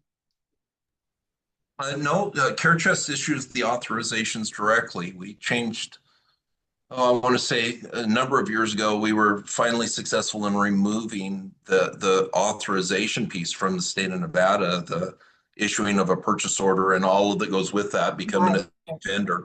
And we'd worked around that before, Mary. We were working with NCIL, and I think we were putting some funding aside so that could be that's probably maybe before Lisa's time. I can't remember. A lot has changed, and a lot needs to be. I will say the SILC really needs to spend and invest some time, but this is another conversation with understanding what is going on in our state as far as money follows the person in focus, which have moved and are now with under ADSD. I came into contact with Dee Dee more recently over somebody's been trying to get out for, I think, since July, and focus is not like there's nobody is doing anything as far as that, and maybe because there's this transition from Medicaid to here, but that's another conversation. Another conversation. I understand. But that needs to happen. Don, whoever's on the SILC, you guys better get on top of that and find out what in the heck's going on there, because I think it's not the way that it used to be. I don't think anybody's looking at Medicaid records and seeing who's been in institutions and reaching out to them. And maybe worse yet, they're reaching out to the hospital instead of the individual. So off the soapbox, back to that. The funding can be issued directly from CareChest. So it's a very simple process. But I'm going to say there needs if you call the independent living program, our ATIL program, on a Friday, expecting somebody to get a service, that independent living program should be engaged, and a goal needs to be set, because we have the same requirements as a Center for Independent Living. There has to be a goal documented, and that has to be reviewed and approved by the consumer, signed and sent back, whether there's a plan or the plan has been waived. Those goals have to be established, and that takes time. And we still get calls from, on a Wednesday of people that are like, well, we're kicking the person out of the nursing home. On Friday, they need a ramp. And in 20 years, it's like nobody's listening, that you have to plan ahead for us to be able to do that effectively. So. Okay. So the goals. Same rules apply, Mary, as back before I came to work for the state. So I think the policy defines it as, it can be first last month's rent, it can be groceries. Again, always last resort. Anytime we got state money, we have to jump through, if we can go get groceries somewhere else, but it can even cover essential furniture and same rules that we've always worked under. We do that, the exact same thing, John. I think both of our services are set up on on a holistic involving the community. But we know well enough to that goal's got to be written. It's got to be signed. All the paperwork has to be done. The demographics are done. So I'm thinking the best way, who would be the best person at Care Chest for us to meet with? Because we don't want to spring on a Friday afternoon, we need $500. What we'd like to do is maybe say, we're working with an institutional transition, maybe heads up, maybe not. How can we work together? What does Care Chest need from us in advance?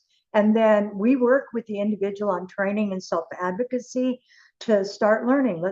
We'll guide you, we'll train you, we'll support you, but find that housing. Let's make sure if it's not accessible, we're happy to talk to the landlord. Exactly who does the check go to? By the time our plan's done, they're like 20 pages of every detail, every address, every amount, but it takes a long time to get there. So maybe if we can connect, and you tell me, I'm happy. First of all, Care Chest is awesome. That Bella and the team, they're great. We just haven't done this before, John, because as a Center for Independent Living, we've been quite independent. And but now funding's running out, and I'm willing to, again, work with you as last resort. But if you can give us a contact, or maybe we should set up a meeting. I think a meeting should be. I know in Northern Nevada, we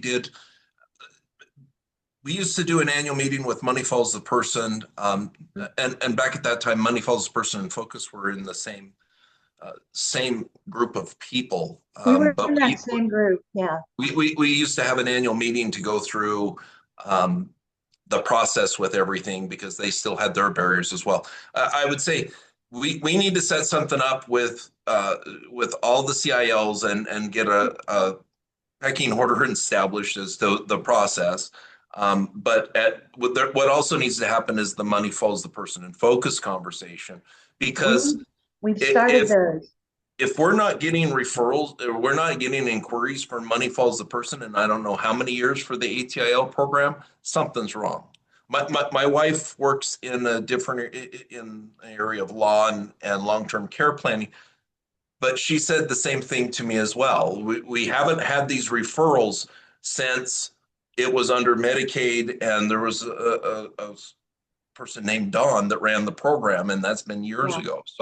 So we need to do some planning. We need to start reaching out. I found a focus worker here in our office that's reaching out to the consumer that Dee Dee and I have been in contact with.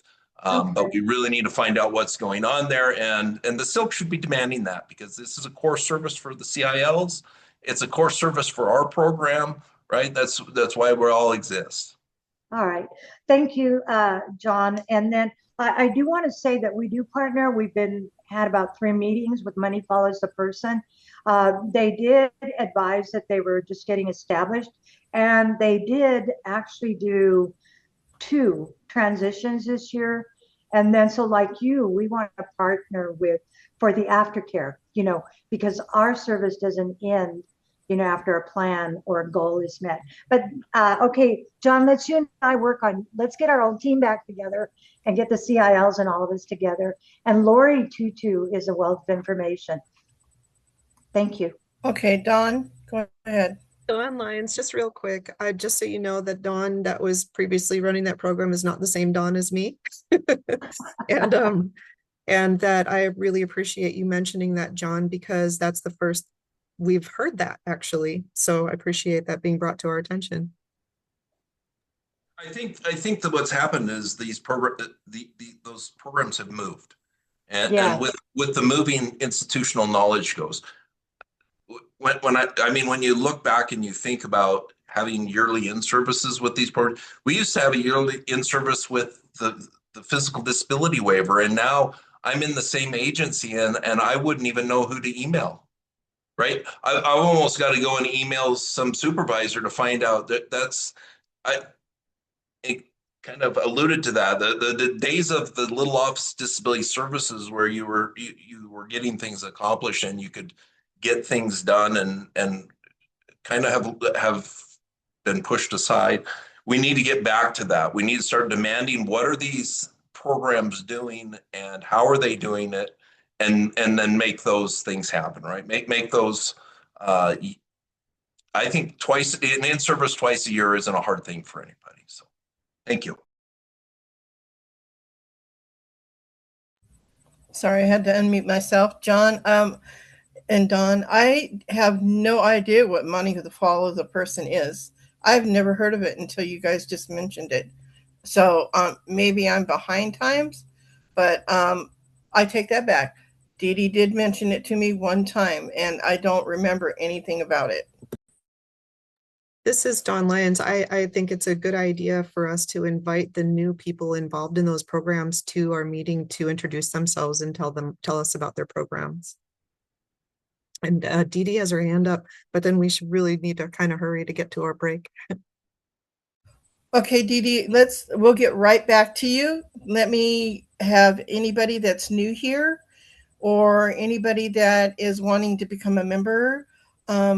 We welcome you, and we also invite you to come and be a part of our program that we have. And go ahead, Don, you can go ahead and enter it for me. Oh, I think so this is Dawn Lyon. I think what Linda's trying to say is when we come back from break, we wanted to give anyone here with the opportunity to introduce themselves who may be interested in council membership, because we forgot to do that at the beginning of the meeting. So, but we'll do that after the break.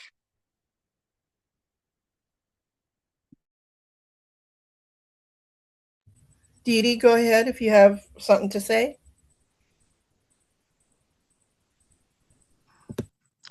I just want to say that money follows the person has been always a hidden resource. And too many of our resources we have to dig around to find. And that should not be happening. That we should be able to access resources without going through 10 people who refer us to 10 other people who refer us to the other people. We need to have the resources available to us, because it is so frustrating. I cannot tell you how much frustration I go through every day just trying to find a resource that I know exists, but no one will tell me, because obviously you have to ask the magic question before someone gives you the information. And it's extremely, extremely frustrating. And that should not be going on. So, an in service I would welcome, and certainly I welcome all the wonderful comments that John has given us, because we really need to do something about this situation. It's like Sandy used to say to me, money follows the person is not following the person, because we can't even find the program. Thank you.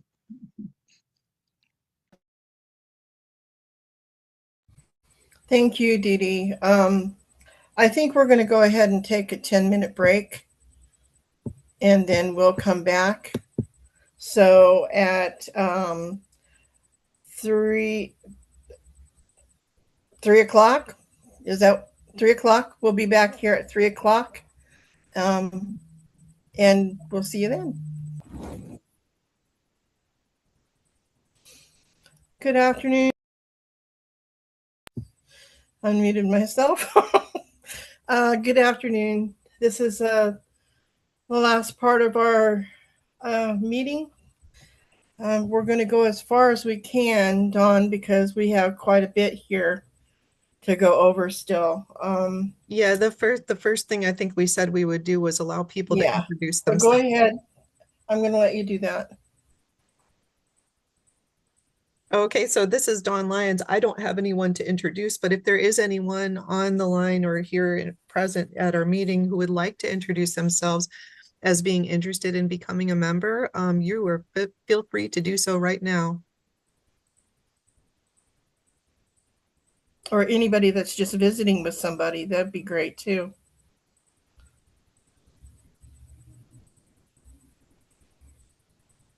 Okay, I didn't know if there was anyone here who wanted to, but I wanted to make sure we gave that space for that to happen since it's a standing agenda item for each day. Okay, and then please, anybody that is out there and amongst our group here, please invite, invite, invite. We need everybody aboard to help us get where we need to go.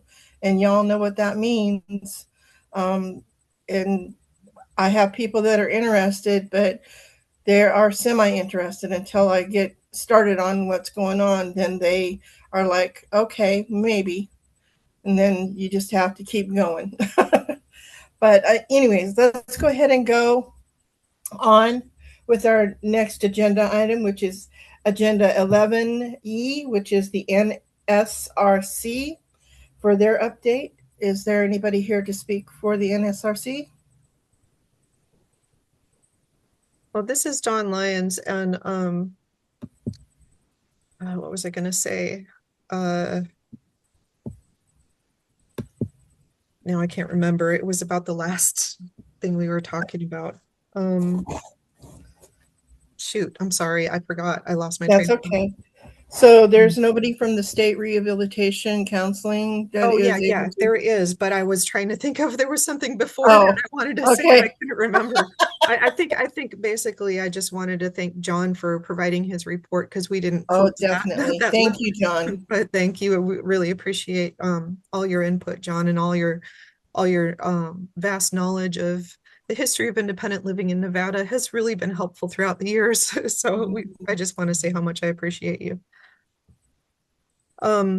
Yeah, so the Nevada State Rehab Council, like I said last meeting, it's always right after this meeting. So pretty much the timing is difficult because there's a lot that happens in between that time. But I know when I was able to actually attend the last meeting, and I thought I wasn't going to be able to, but I was. And during that time, they did approve their report, which I actually sent out to everyone, and it should be accessible, I believe, on their website as well. Their finalized report, and it was really lovely report. Thanks, Sheena. I don't know if you would like to add anything to that, but that was the main update that I had for the NSRC. Sure, this is Sheena Childers for the record. Our NSRC annual report that's published by the end of the year is currently available in a fully accessible format on the VR Nevada website. And I'm going to put the link here directly to the page where you can access the PDF version of the report. And if anyone has any questions about the report in particular, I'm happy to answer those questions as well. Thank you, Sheena. And you also reminded me of what I was going to say earlier, which was I put my email in the chat as well for anybody who wants to reach out and has questions about membership or is interested. So sorry about that. I had to go back and forth a little bit, but yeah. Does anybody have any questions about the report? This is Mark Tattert. I have just a quick question. I have a question specifically about funding. Who should I reach out to ask about like a line item in that report? I'm interested in the older independent blind program and the funding, where that's coming from. Has it increased and what's going on with that? But I'd rather do that offline so we have time to finish this agenda. This is Sheena Childers for the record. You could certainly reach out to me, Mark. I'll put my email into the chat and we can answer those questions that you have about the older individuals who are blind program. Thank you.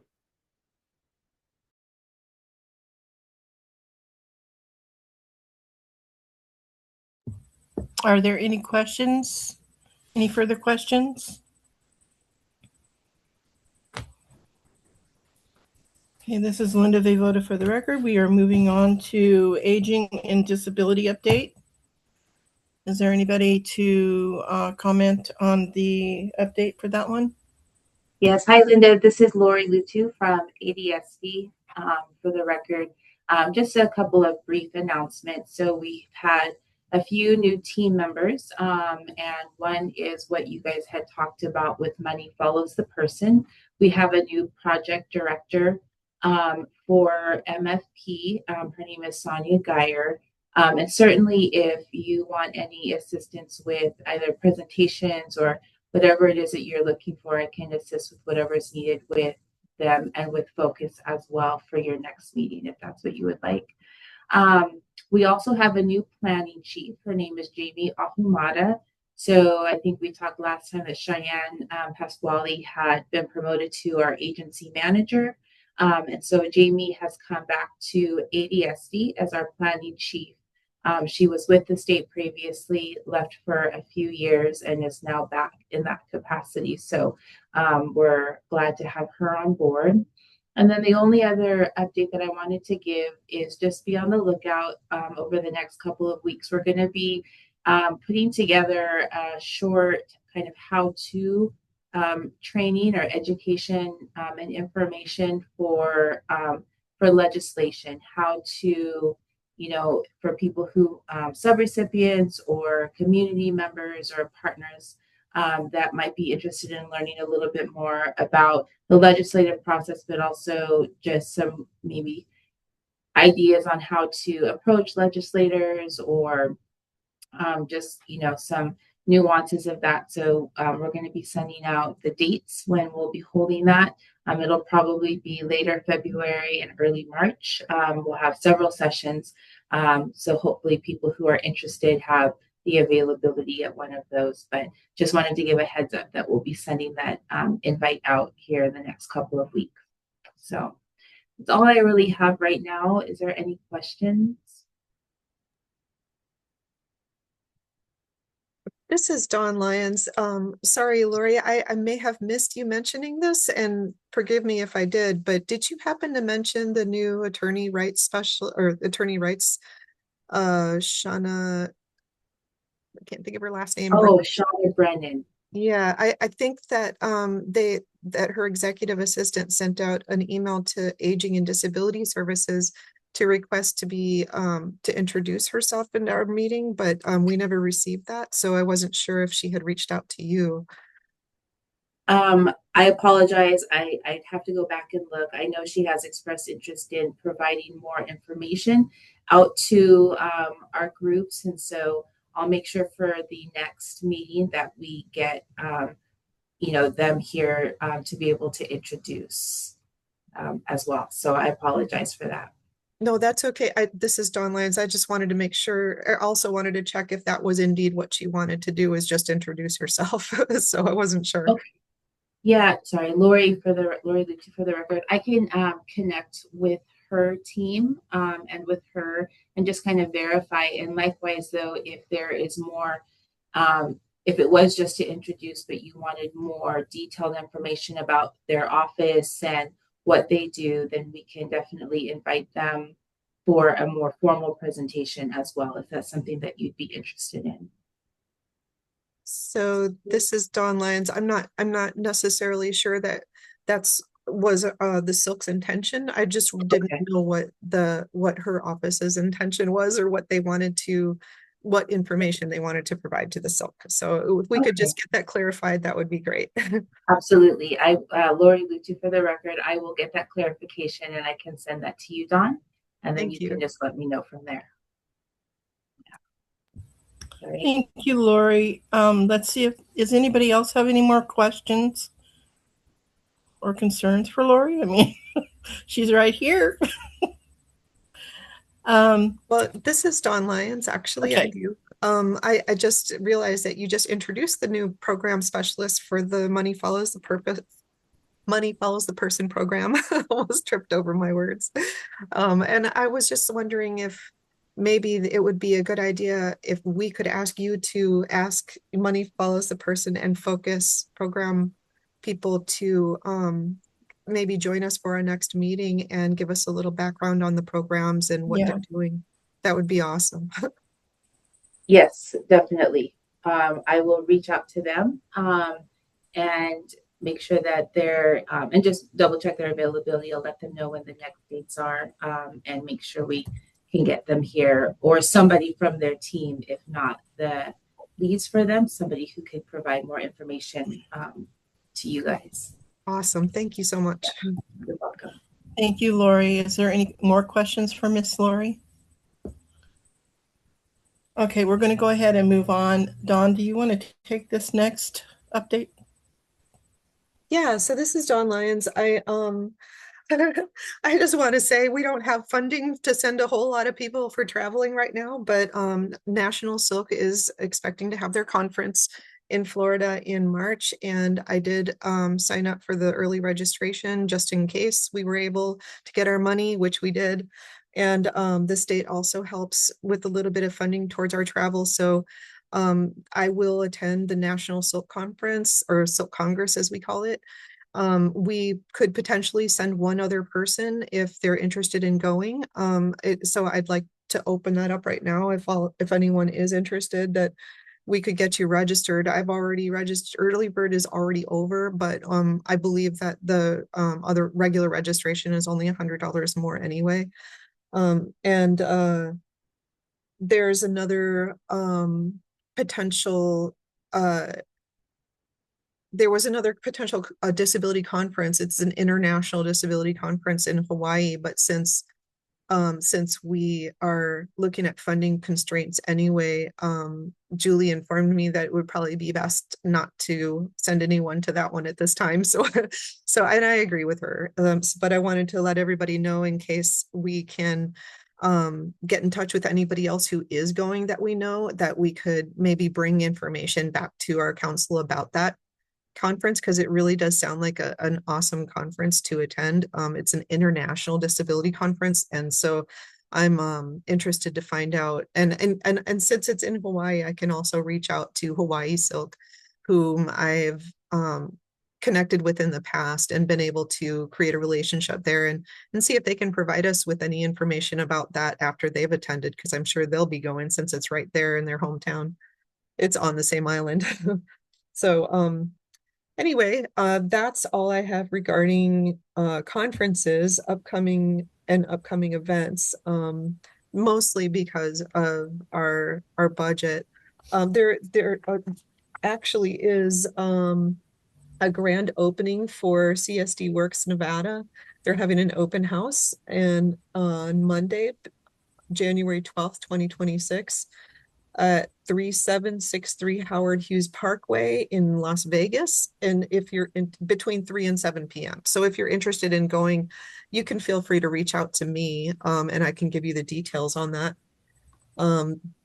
But it's not necessarily an event that the Silk will be attending. I do plan on making an appearance there and seeing what that's all about and try to gather some information for us. But we didn't plan anything formal for that necessarily. And it is open to the public. So just let me know if you're interested. Anything else? I think that's pretty much it for now. I can kind of combine that with the last update that's on this list, which is the Disability Innovation Fund Pathways to Partnerships Innovative Model Demonstration Project update. In that update, we kind of discussed that, or Mary actually brought that up during her update for SNCIL about the trainings that we're creating with Jackie and her organization. And that's all exciting that we're all being a part of that, and Silk is going to be a part of that as well, with the Youth Action Council involvement as well. And so that's something we're working on. I'm going to be going out to the Department of Education next week to do a video interview with Jackie, and hopefully that'll give them some valuable information about what input the Silk has towards that training. And then the other conference that I was thinking of updating you on is a tentative conference that is being planned by the Department of Education, utilizing the remaining funding from last year's grants that weren't spent, to have a conference in Lake Tahoe in this summer. I believe they said July. They're working on it, so we don't have exact dates or anything like that yet. But they would be able to at least send one of us up there for the conference. But if they can send more, I will be letting you know. It's just it's planned in progress right now, so I'll have to keep you up to date on updates as I get a hold of them. But that's all I have for those. Thanks, Dawn. I appreciate that. Any questions for Dawn on that? Okay, our next. Okay, go ahead, Dee Dee. Sorry. Floor master for the record. Dawn, if it's right there at Lake Tahoe, I'll be willing to attend. It's not far. Thanks. Okay, moving right along, we're going to go to agenda number 13, or no, 12, right? Actually, Linda, we were back on, I think, the last bits of agenda item number 9, and then we still have 10. Oh, that's right. We have to go back up there. So we're going to skip all the way back up to agenda number 9. Sorry. And this is because we had such a run over with the other one that we were discussing yesterday. So discussion or item number 9, discussing, I can't even talk right now. Sorry. The evaluate regarding the plan of the spill workshop or work group to consider the necessary amendments. So I'm going to let Dawn take over because she knows a little bit more about that. I'm just stepping in. So go ahead, Dawn.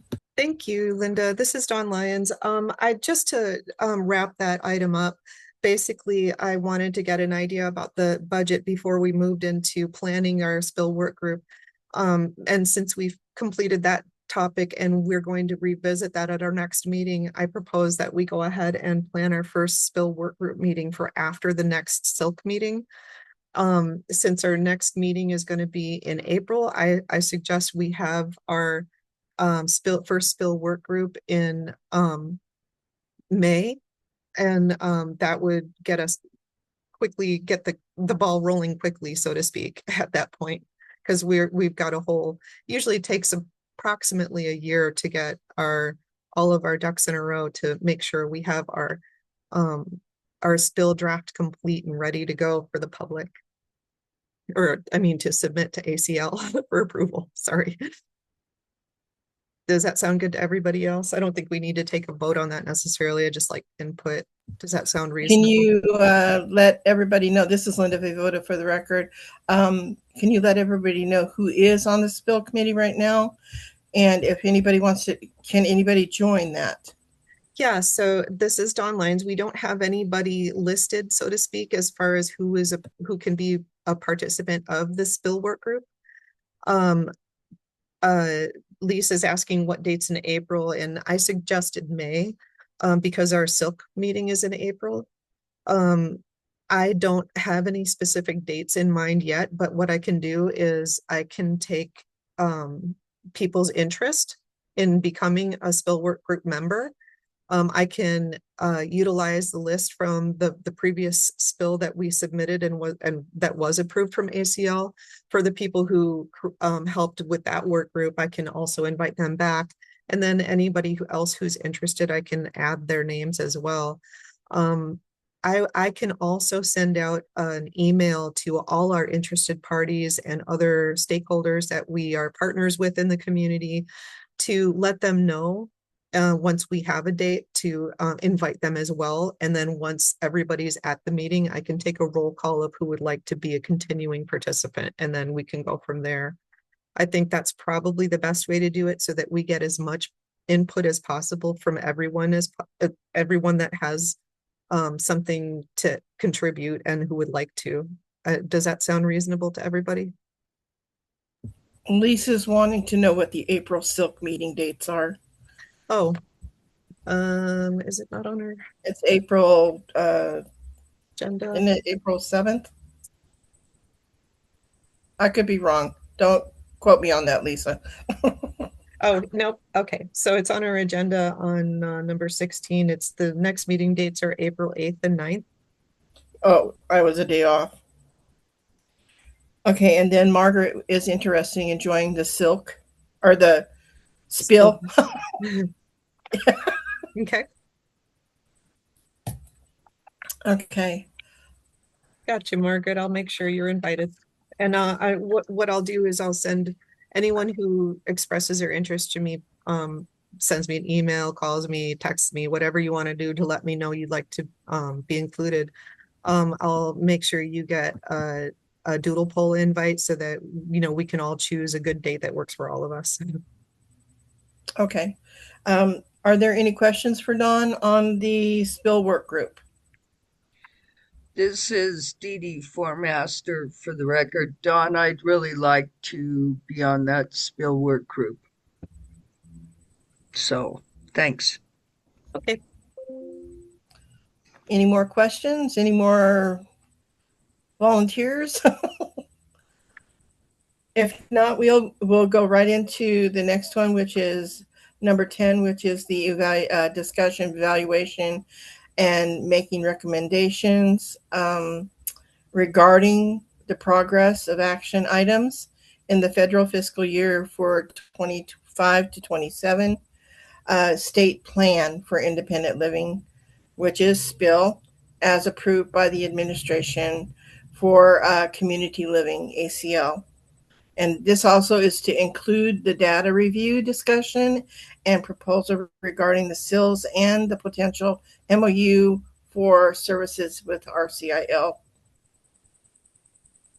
Yeah. And I'm handing it over to Dawn because Dawn knows. Thank you, Thanks, Linda. Dawn. This is Dawn Lyons again, and I also wanted to say that we combined some of the information from the last agenda item with this one. They kind of overlap. So we already did discuss the CIL's suggestion that we look into a study so that we can determine whether or not an MOU for services with RCIL is needed, and also to get a bigger picture of what gaps in services are throughout the state and how that looks for our advocacy with legislature for potentially more funding for IL as well.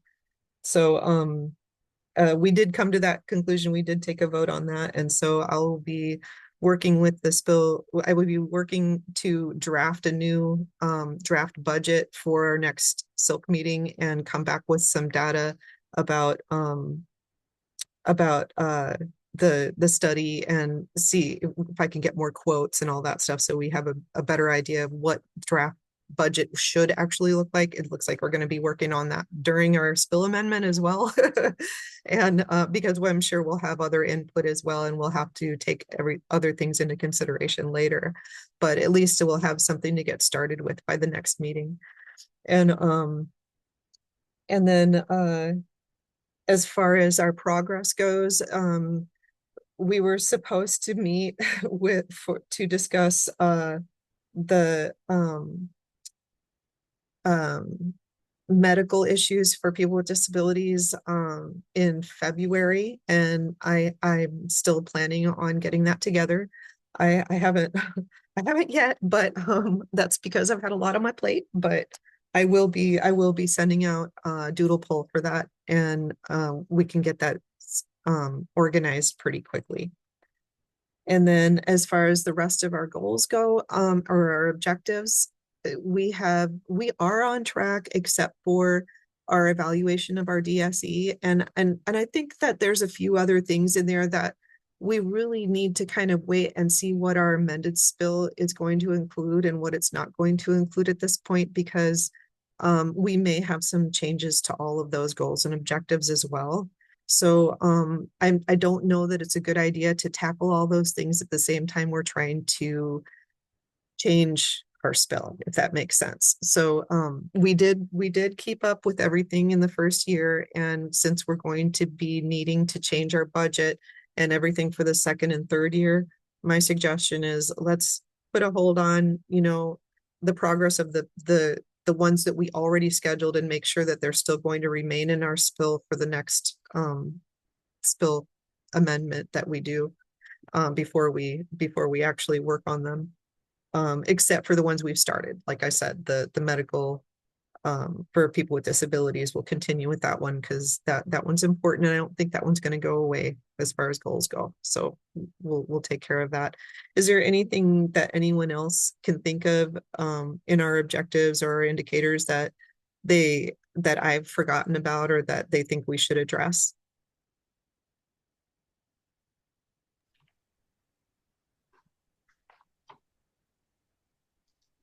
And I'd like to actually, Mary. Oh, yes. For the record, this is Mary Sizer. Don, in the last spill, did we get everything covered? There were some discussions about administrative functions between the DSC and the SILC that we were going to take a look at. Was all of that established as a closed goal? Are you talking about that being part of the evaluation of our relationship with our DSE? Yes. Okay, that's what I was trying to say, but maybe I didn't word it very well.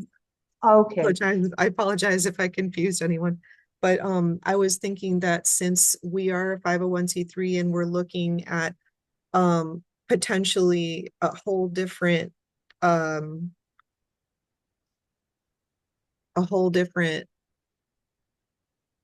set of goals for our next spill, that in this current spill amendment, that some of those specifics might change a little bit, or we might want to look specifically at certain things as opposed to what we already have approved in our spill, because we're going to be changing them for this year. So that's what I was saying, is we may want to just hold off on that for, just a little bit until we have a better idea of, what our new goals in our amendment will look like. Does that make sense? Yeah, sure thing. Thank you. Unless you think it's important to still continue doing that, because I'm not closed-minded about it. I just don't know that I just don't want to do a lot of work that will come back and say, well, that's not part of our goals anymore anyway. You know what I mean? For the record, this is Mary. I think it's a wise move to try to look into the future to see what 501c3 is, because it is going to be different. The goals will have to be looked at more carefully, as well as the funding, because there won't be as much funding moving forward. So that, I think, is probably from a fiscal management point of view, the best way to do it without having to redo the budget several times. Just my opinion. Oh, sorry. Oh, that's just my opinion. Thank you. Oh, thank you, Mary. Yeah, this is Dawn Lyons. And in my experience, until we have the budget solid, there's really not a whole lot of point in looking at what we can accomplish, right?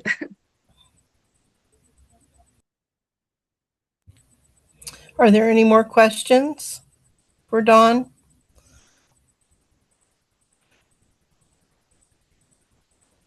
Okay, we need to move on to number 12. Is there still a presentation regarding the transportation program and the efforts to improve services in Nevada? Are you asking me, Linda? Yes, Dawn. I'm sorry. This is Dawn Lyons. I did not receive any contact information from anybody who said that they would give me any to reach out to anyone else, but I did speak with Mark Tatter. And okay. Mark, if you'd like to give an overview of what your experience has been in your past advocating for transportation in the locations where you have, or with the organizations and commissions, or what are they called? Anyway, not councils and commissions, but getting together with other people to to come up with solutions.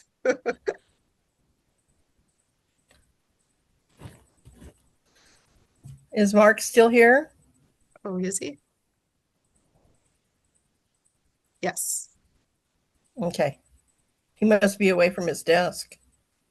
Yeah, maybe he stepped away. We could always come back to this in a minute too. We could Yeah, skip Mary, this one. you have a question? No, Mark Tatter, because I had that discussion with him too. We were talking about transportation, and the Northern Nevada Center for Independent Living has been having focus groups for transportation to try to come up with solutions for some of the areas or for all of the areas, all of Northern Nevada. And then I think last time I had mentioned we do the same here down south because RTC really likes to get us involved in everything that they do because they're actually interested in seeing what the end users of the transportation system are. So I don't know if that's what Mark was going to say. And Yes. then, Hello. oh, hi, Mark. Can you hear me Take it now? away. Yeah, I don't know what's going on with Hello, this. Mark. Yeah, so in a prior life, I ran a coalition for basically the Northern Nevada vague area. It was mostly the top half of the state. We had about 60 nonprofits and agencies involved in trying to find transportation options for people with disabilities, people living in poverty, veterans, and seniors. And so we created a couple really good organizations, but we also provided a lot of advocacy as to what was useful. And I had to learn all about how funding and programs worked for transportation options. Essentially, you're either in what's called an MPO, um, which is a planning area that a county will either be in it or won't be in. Clark and Washoe are the two counties that have those. They're both called RTC. So if you're familiar with those, they are the agencies that build the roads, fix the roads, plan the roads, and provide funding for transportation programs. If you're in one of those areas, they have a certain grant called a 5310. A lot of nonprofits compete for that. The entity I was involved in, we wrote some successful grants. And then when that transportation coalition shut down, we passed them on to other nonprofits. So that's a really well established thing and very competitive in Washoe. I'm not as sure how it works or what the competition is for those funds. It's hundreds of thousands of dollars, but it requires matches from nonprofits. It's only available for nonprofit funds. So if you are not in one of those two counties, then you would have to compete for 5311 money. And those funds are dispensed by the state of Nevada's transportation board. And so some nonprofits in the state exploit, I won't say exploit, but use those funds with matching funds. I believe RSVP. So if you're in Northern Nevada, you're probably aware of the RSVP nonprofit that provides, uh, transportation for people with disabilities. They're very big. They're only in a few counties. I believe they recently moved into Churchill County this fall. So those are really sort of the options that nonprofits are able to pursue to help with funding. So the one program that we started was one that provided sort of half price Lyft vouchers.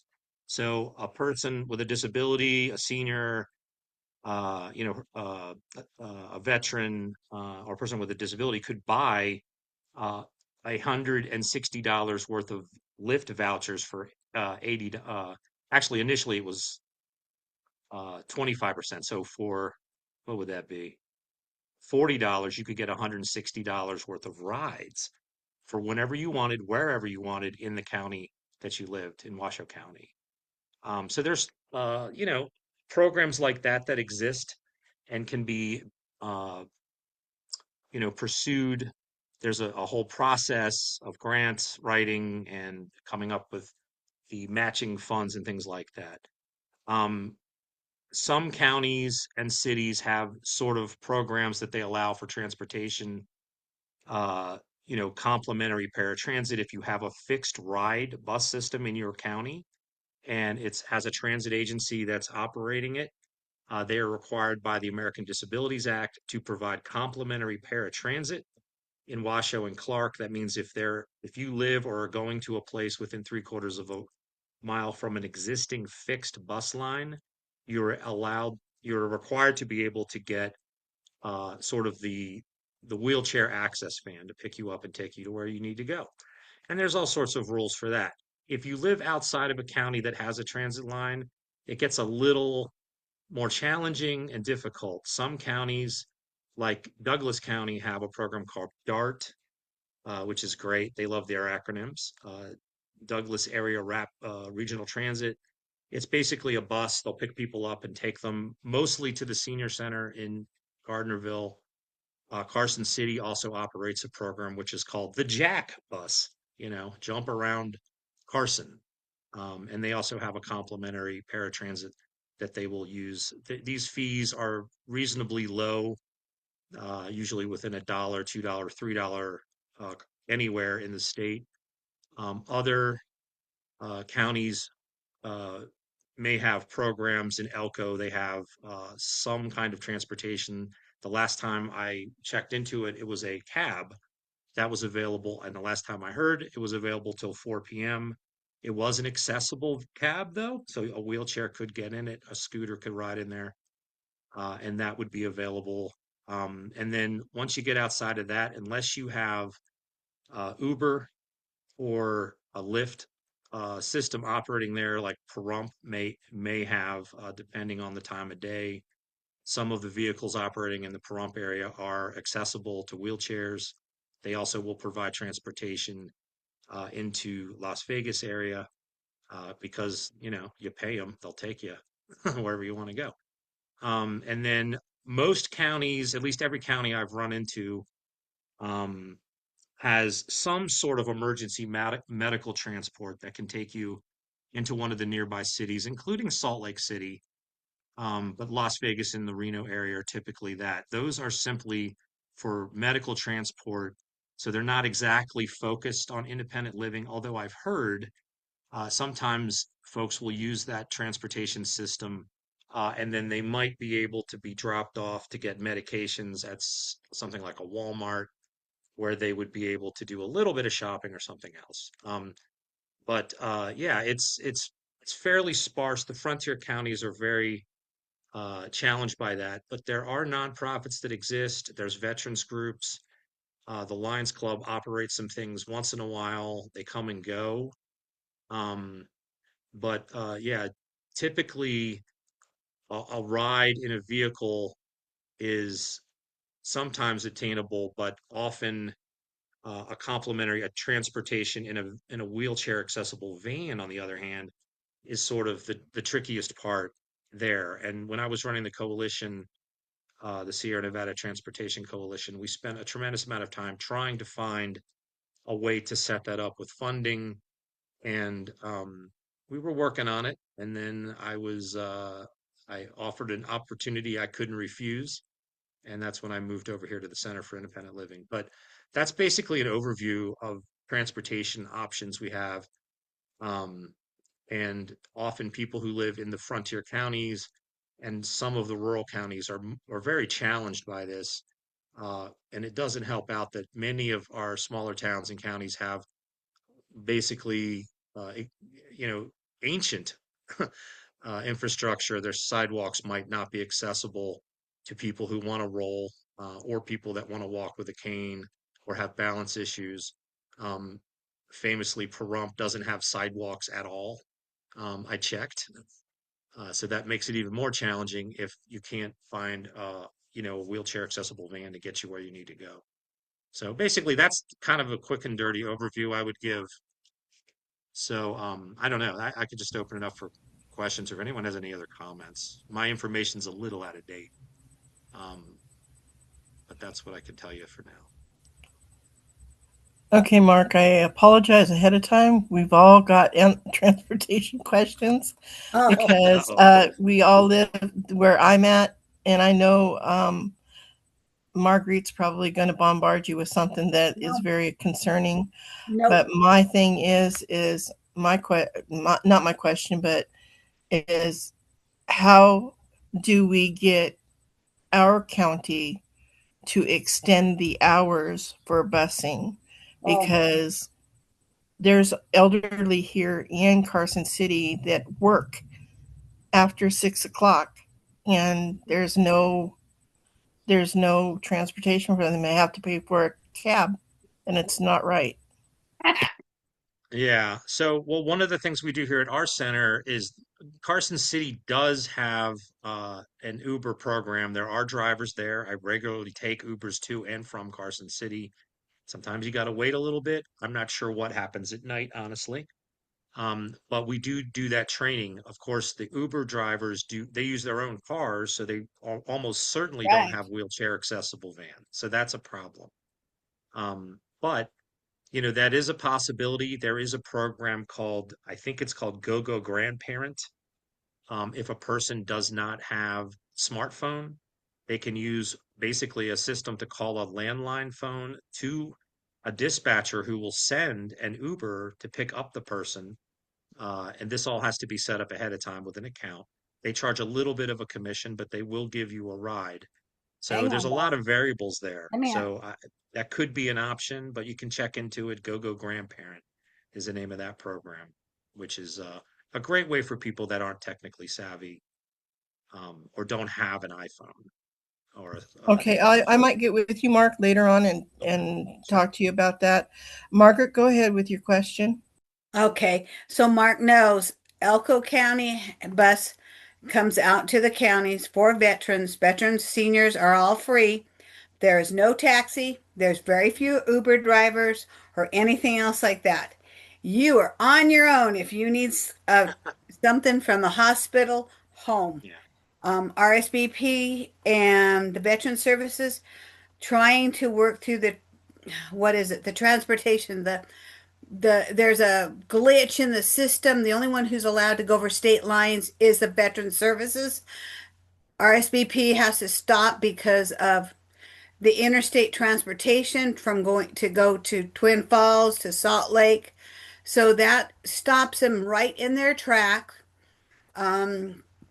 They're trying to update everything, but our bus system works from 6 to 5, Monday through Yeah. Friday. And if you're lucky enough to get it, you get it. Yeah, and one thing in I think in Clark and Washoe, they stick to the letter of the law, the federal law, so that if you have a bus that's within three-fourths of a mile of you, like let's say you live sort of on the outskirts of that system, either in Clark or Reno, and the bus service doesn't run on a Sunday, that means there's no complimentary paratransit available either on Sunday. Or if it stops at say 5 o'clock at night, let's say, you won't be able to ride that complimentary paratransit.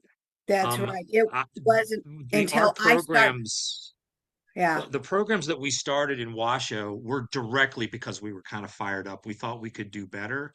We figured out how to do it, and we made some great programs. There's really good transit in Reno if you live in that bus area. You get outside of the city, you live in Spanish Springs, the North Valleys, even West Reno. The the Del Webb community out there does not have access to paratransit at all, and it's a Del Webb community. So one thing I would pursue if you're in one of the counties, the rural or outside of Washoe Clark, is reach out to the State Department of Transportation. If you're a nonprofit, you may be able to apply for those funds and create your own system. It's not easy, but it is possible, and that is the route to do it.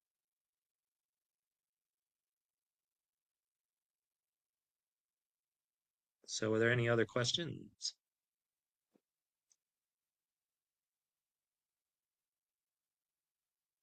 Dee Dee, you have a question? No, I just was going to say in Carson City, we have a fixed route and also, um, you know, a van that goes from point A to point B. But what limits our transportation system more than anything else is funding. And City funding does not allow for the hours to be extended. And so that's part of the problem here in Carson. But I still go to the transportation meeting and advocate every month for a better transportation system, but it all depends upon city funds. Yeah, and that's the way to do it. When I was doing that, we would bring a dozen people with white canes and sit in the front row at the at the transit agency board meetings, committee meetings, and boy, did they want to know what we were there for. Like the executive director would run over and go, "Mark, what are you doing here? What's going on?" And I'd go, "You'll find out." And I'd stand up and explain what we were looking for. They'd ask some great questions, and frankly, it works. So you could do that anywhere. You just have to find out what a organization might be able to help with that match because if you're lucky, it's a 20% match. So if you're looking for $100,000 worth of rides, you're going to need to find $20,000 every year to help get that grant going. And to apply for those 5311 grants, you're going to want to reach out to the State Department of Transportation. Yeah, and I just keep showing up, and that's probably the most important thing is to keep showing up and complaining and telling them what you need. Okay, Dawn. Thank you, Linda. This is Dawn Lyons. So what I'm hearing is a lot of individual different areas that have specific issues that could be addressed if we were to advocate locally in those areas. And so what I would like to propose here is because the SILC can help organize some of that stuff, but I would need a list. So if you guys could send me each of you who know of an issue that the disability community is having in your area, send me the information that you have. I can make a list and we can kind of like create little target advocacy teams, so to speak, so that we can start organizing some community efforts to at least get people to understand what the issues are that could do something about it. Does that make sense? I agree. Is everybody willing to do that for me? Just email me with your information. Mary? This is specifically Sure, for transportation, or is this for anybody? Specifically transportation, sorry. Okay. Specifically transport. I was going to say, Thank because you, if you want a Linda. list of problems, man, how much time you got? I warned you, Yeah. Mark. I'm happy to send you any concerns people might have here. I do know that it does help to be able to do an audit on what the needs are in that particular area, and I think that that's probably what we need to do here in Carson. But our big issue is the outlying areas like Dayton and Lyon County areas where people can't get in to Carson City. So that's a real big issue that I always address at the transportation meeting. And closing down at 6 o'clock in the evening. That this is done and we got to kind of hurry up and wrap this up. Yeah. If everybody could not only send me the problems that people are having, but also any organizations, committees, things like that, that we could approach with those issues in those areas, that would also be helpful. And Mary, if you could go real quick, I would appreciate it. Real quick, Mark and Dee Dee, Linda, and Margaret, I understand, and we have the same problems down here. Our approach down here is to approach transportation providers like RTC, and we say, can you educate us about what the problem is? And then they say, absolutely. Here's where we are. This is where the funding is. This is what we need to do what you want. So also, Mark, the more that we can educate ourselves to find out what the limitations are with the providers. And then I think if the state has funds for nonprofits, maybe we could start thinking about who do we know in a nonprofit that might be able to take on a grant like that in those areas. Okay, thank you. Just one more thing. If you're looking in the rural counties, you might want to reach out to the N4 Neighbor Network of Northern Nevada organization. They were created by the coalition, and they operate two different transit programs or transportation programs. They might be interested in that. They came from this. They were created by a transportation committee, so they kind of specialize in and understand it. Amy DeWitt-Smith, their executive director, was right there with me when we started all this stuff and started her nonprofit. Okay, So thank you, Mark. you might not We have to do have reinvent to the wheel move when you on. talk to her. I'm sorry to cut you short, Yeah, no but worries. we do have two more big agenda, well, a few more, but let's go ahead and go into the FY or the fiscal year 26 notice funding and opportunities. Dawn, if you wouldn't mind. Yeah, this is Dawn Lyons. And by the way, thanks, Mark. You mentioned the word I was looking for before is coalition, driving me crazy because I couldn't think of the word. Anyway, agenda item 13 is just to talk about the notice of funding opportunities that we haven't been able to provide because we just recently received our federal fiscal year 26 portion of our budget or portion of our funding, I should say. So I'm going to just propose that we discuss it at the next meeting when we have a clearer picture of what our budget might look like. And then if you don't mind, Linda, I'll go ahead and Go ahead, Dawn. go to agenda item number 15 as well, because that's having to do with the budget and future conference and council staffing needs. And we did discuss all of those issues.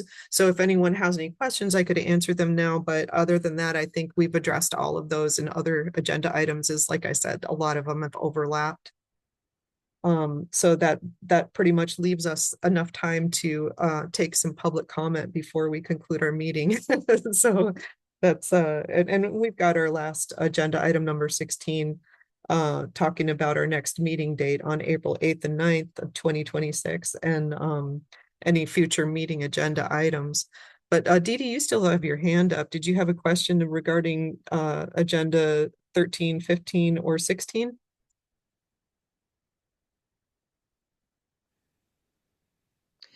I have a question about funding. Is there going to be any funding for us in this fiscal year?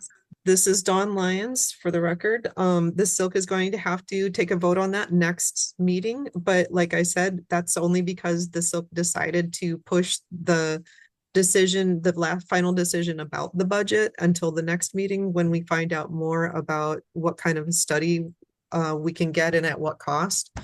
So we've kind of put that off. So we don't know how much money we have to put out for the community yet or for any other purposes yet. So we will know that at the next meeting better. And I can at least have something tentative proposals arranged so that once the SILC decides on the budget, we can move on to that subject as well. Okay, it's going to be really hard for us to survive. I know. We don't even have enough money to award anyone at this point until after January when we know we're getting an additional installation from our grant. So just to make that really clear, there's no way we could award any funding out right now anyway. Yeah. Okay. Thanks so much. Okay, we are going to go ahead and end the public comment for days 1 and 2 by having people state something. Dawn, help me out here. So we can open up for public comment after I go ahead and read what Julie calls the preamble for the public comment period. So I'll do that. No action may be taken upon a matter raised under public comment period unless the matter itself has been specifically included on an agenda as an action item. To provide public comment telephonically, dial 1-253 215-8782. When prompted to provide the meeting ID, enter 929-904-1434 and passcode 707401. Comments will be allowed at the beginning and end of each day and will be limited to 3 minutes per person. Persons making comments will be asked to begin by stating their name for the record and to spell their last name and provide the secretary with written comments.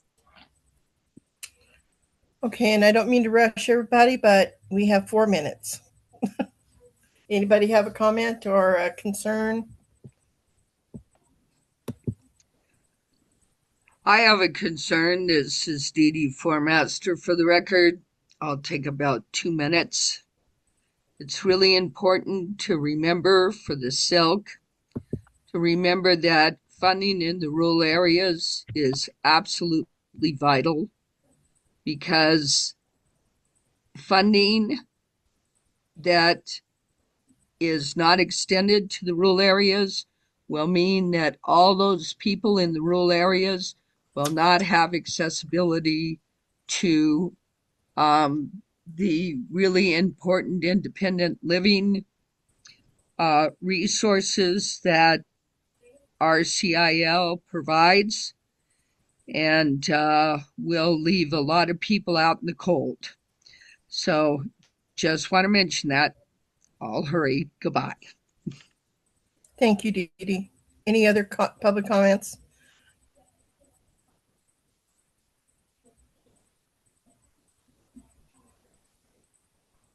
Okay, if that is, This is Dawn has one. okay, Marguerite. This is Dawn Lyons. I wanted to give everyone else a chance to comment if they had one, but it didn't look like anyone else did. So I just want to express to Dee Dee to please, I will reach out to you regarding some of the funding that was still remaining that could be utilized. And also, I wanted to thank everybody for their patience and their cooperation and, you know, just a overall good attitude that we've had over these last couple of days for these meetings with the difficulties we've faced and some of the challenges, and having to end our meeting a little early yesterday kind of put us in a time constraint. So I appreciate everybody being understanding and everything that everyone's contributed. And please reach out to me if you have anything that you'd like to see on our next agenda so that I can make sure to include it. That's it. Thank you, Dawn. And thank you, everybody. I think that we are going to go ahead and end here. Everybody, Happy New Year. And we'll have a better year this year than last year. Thank you.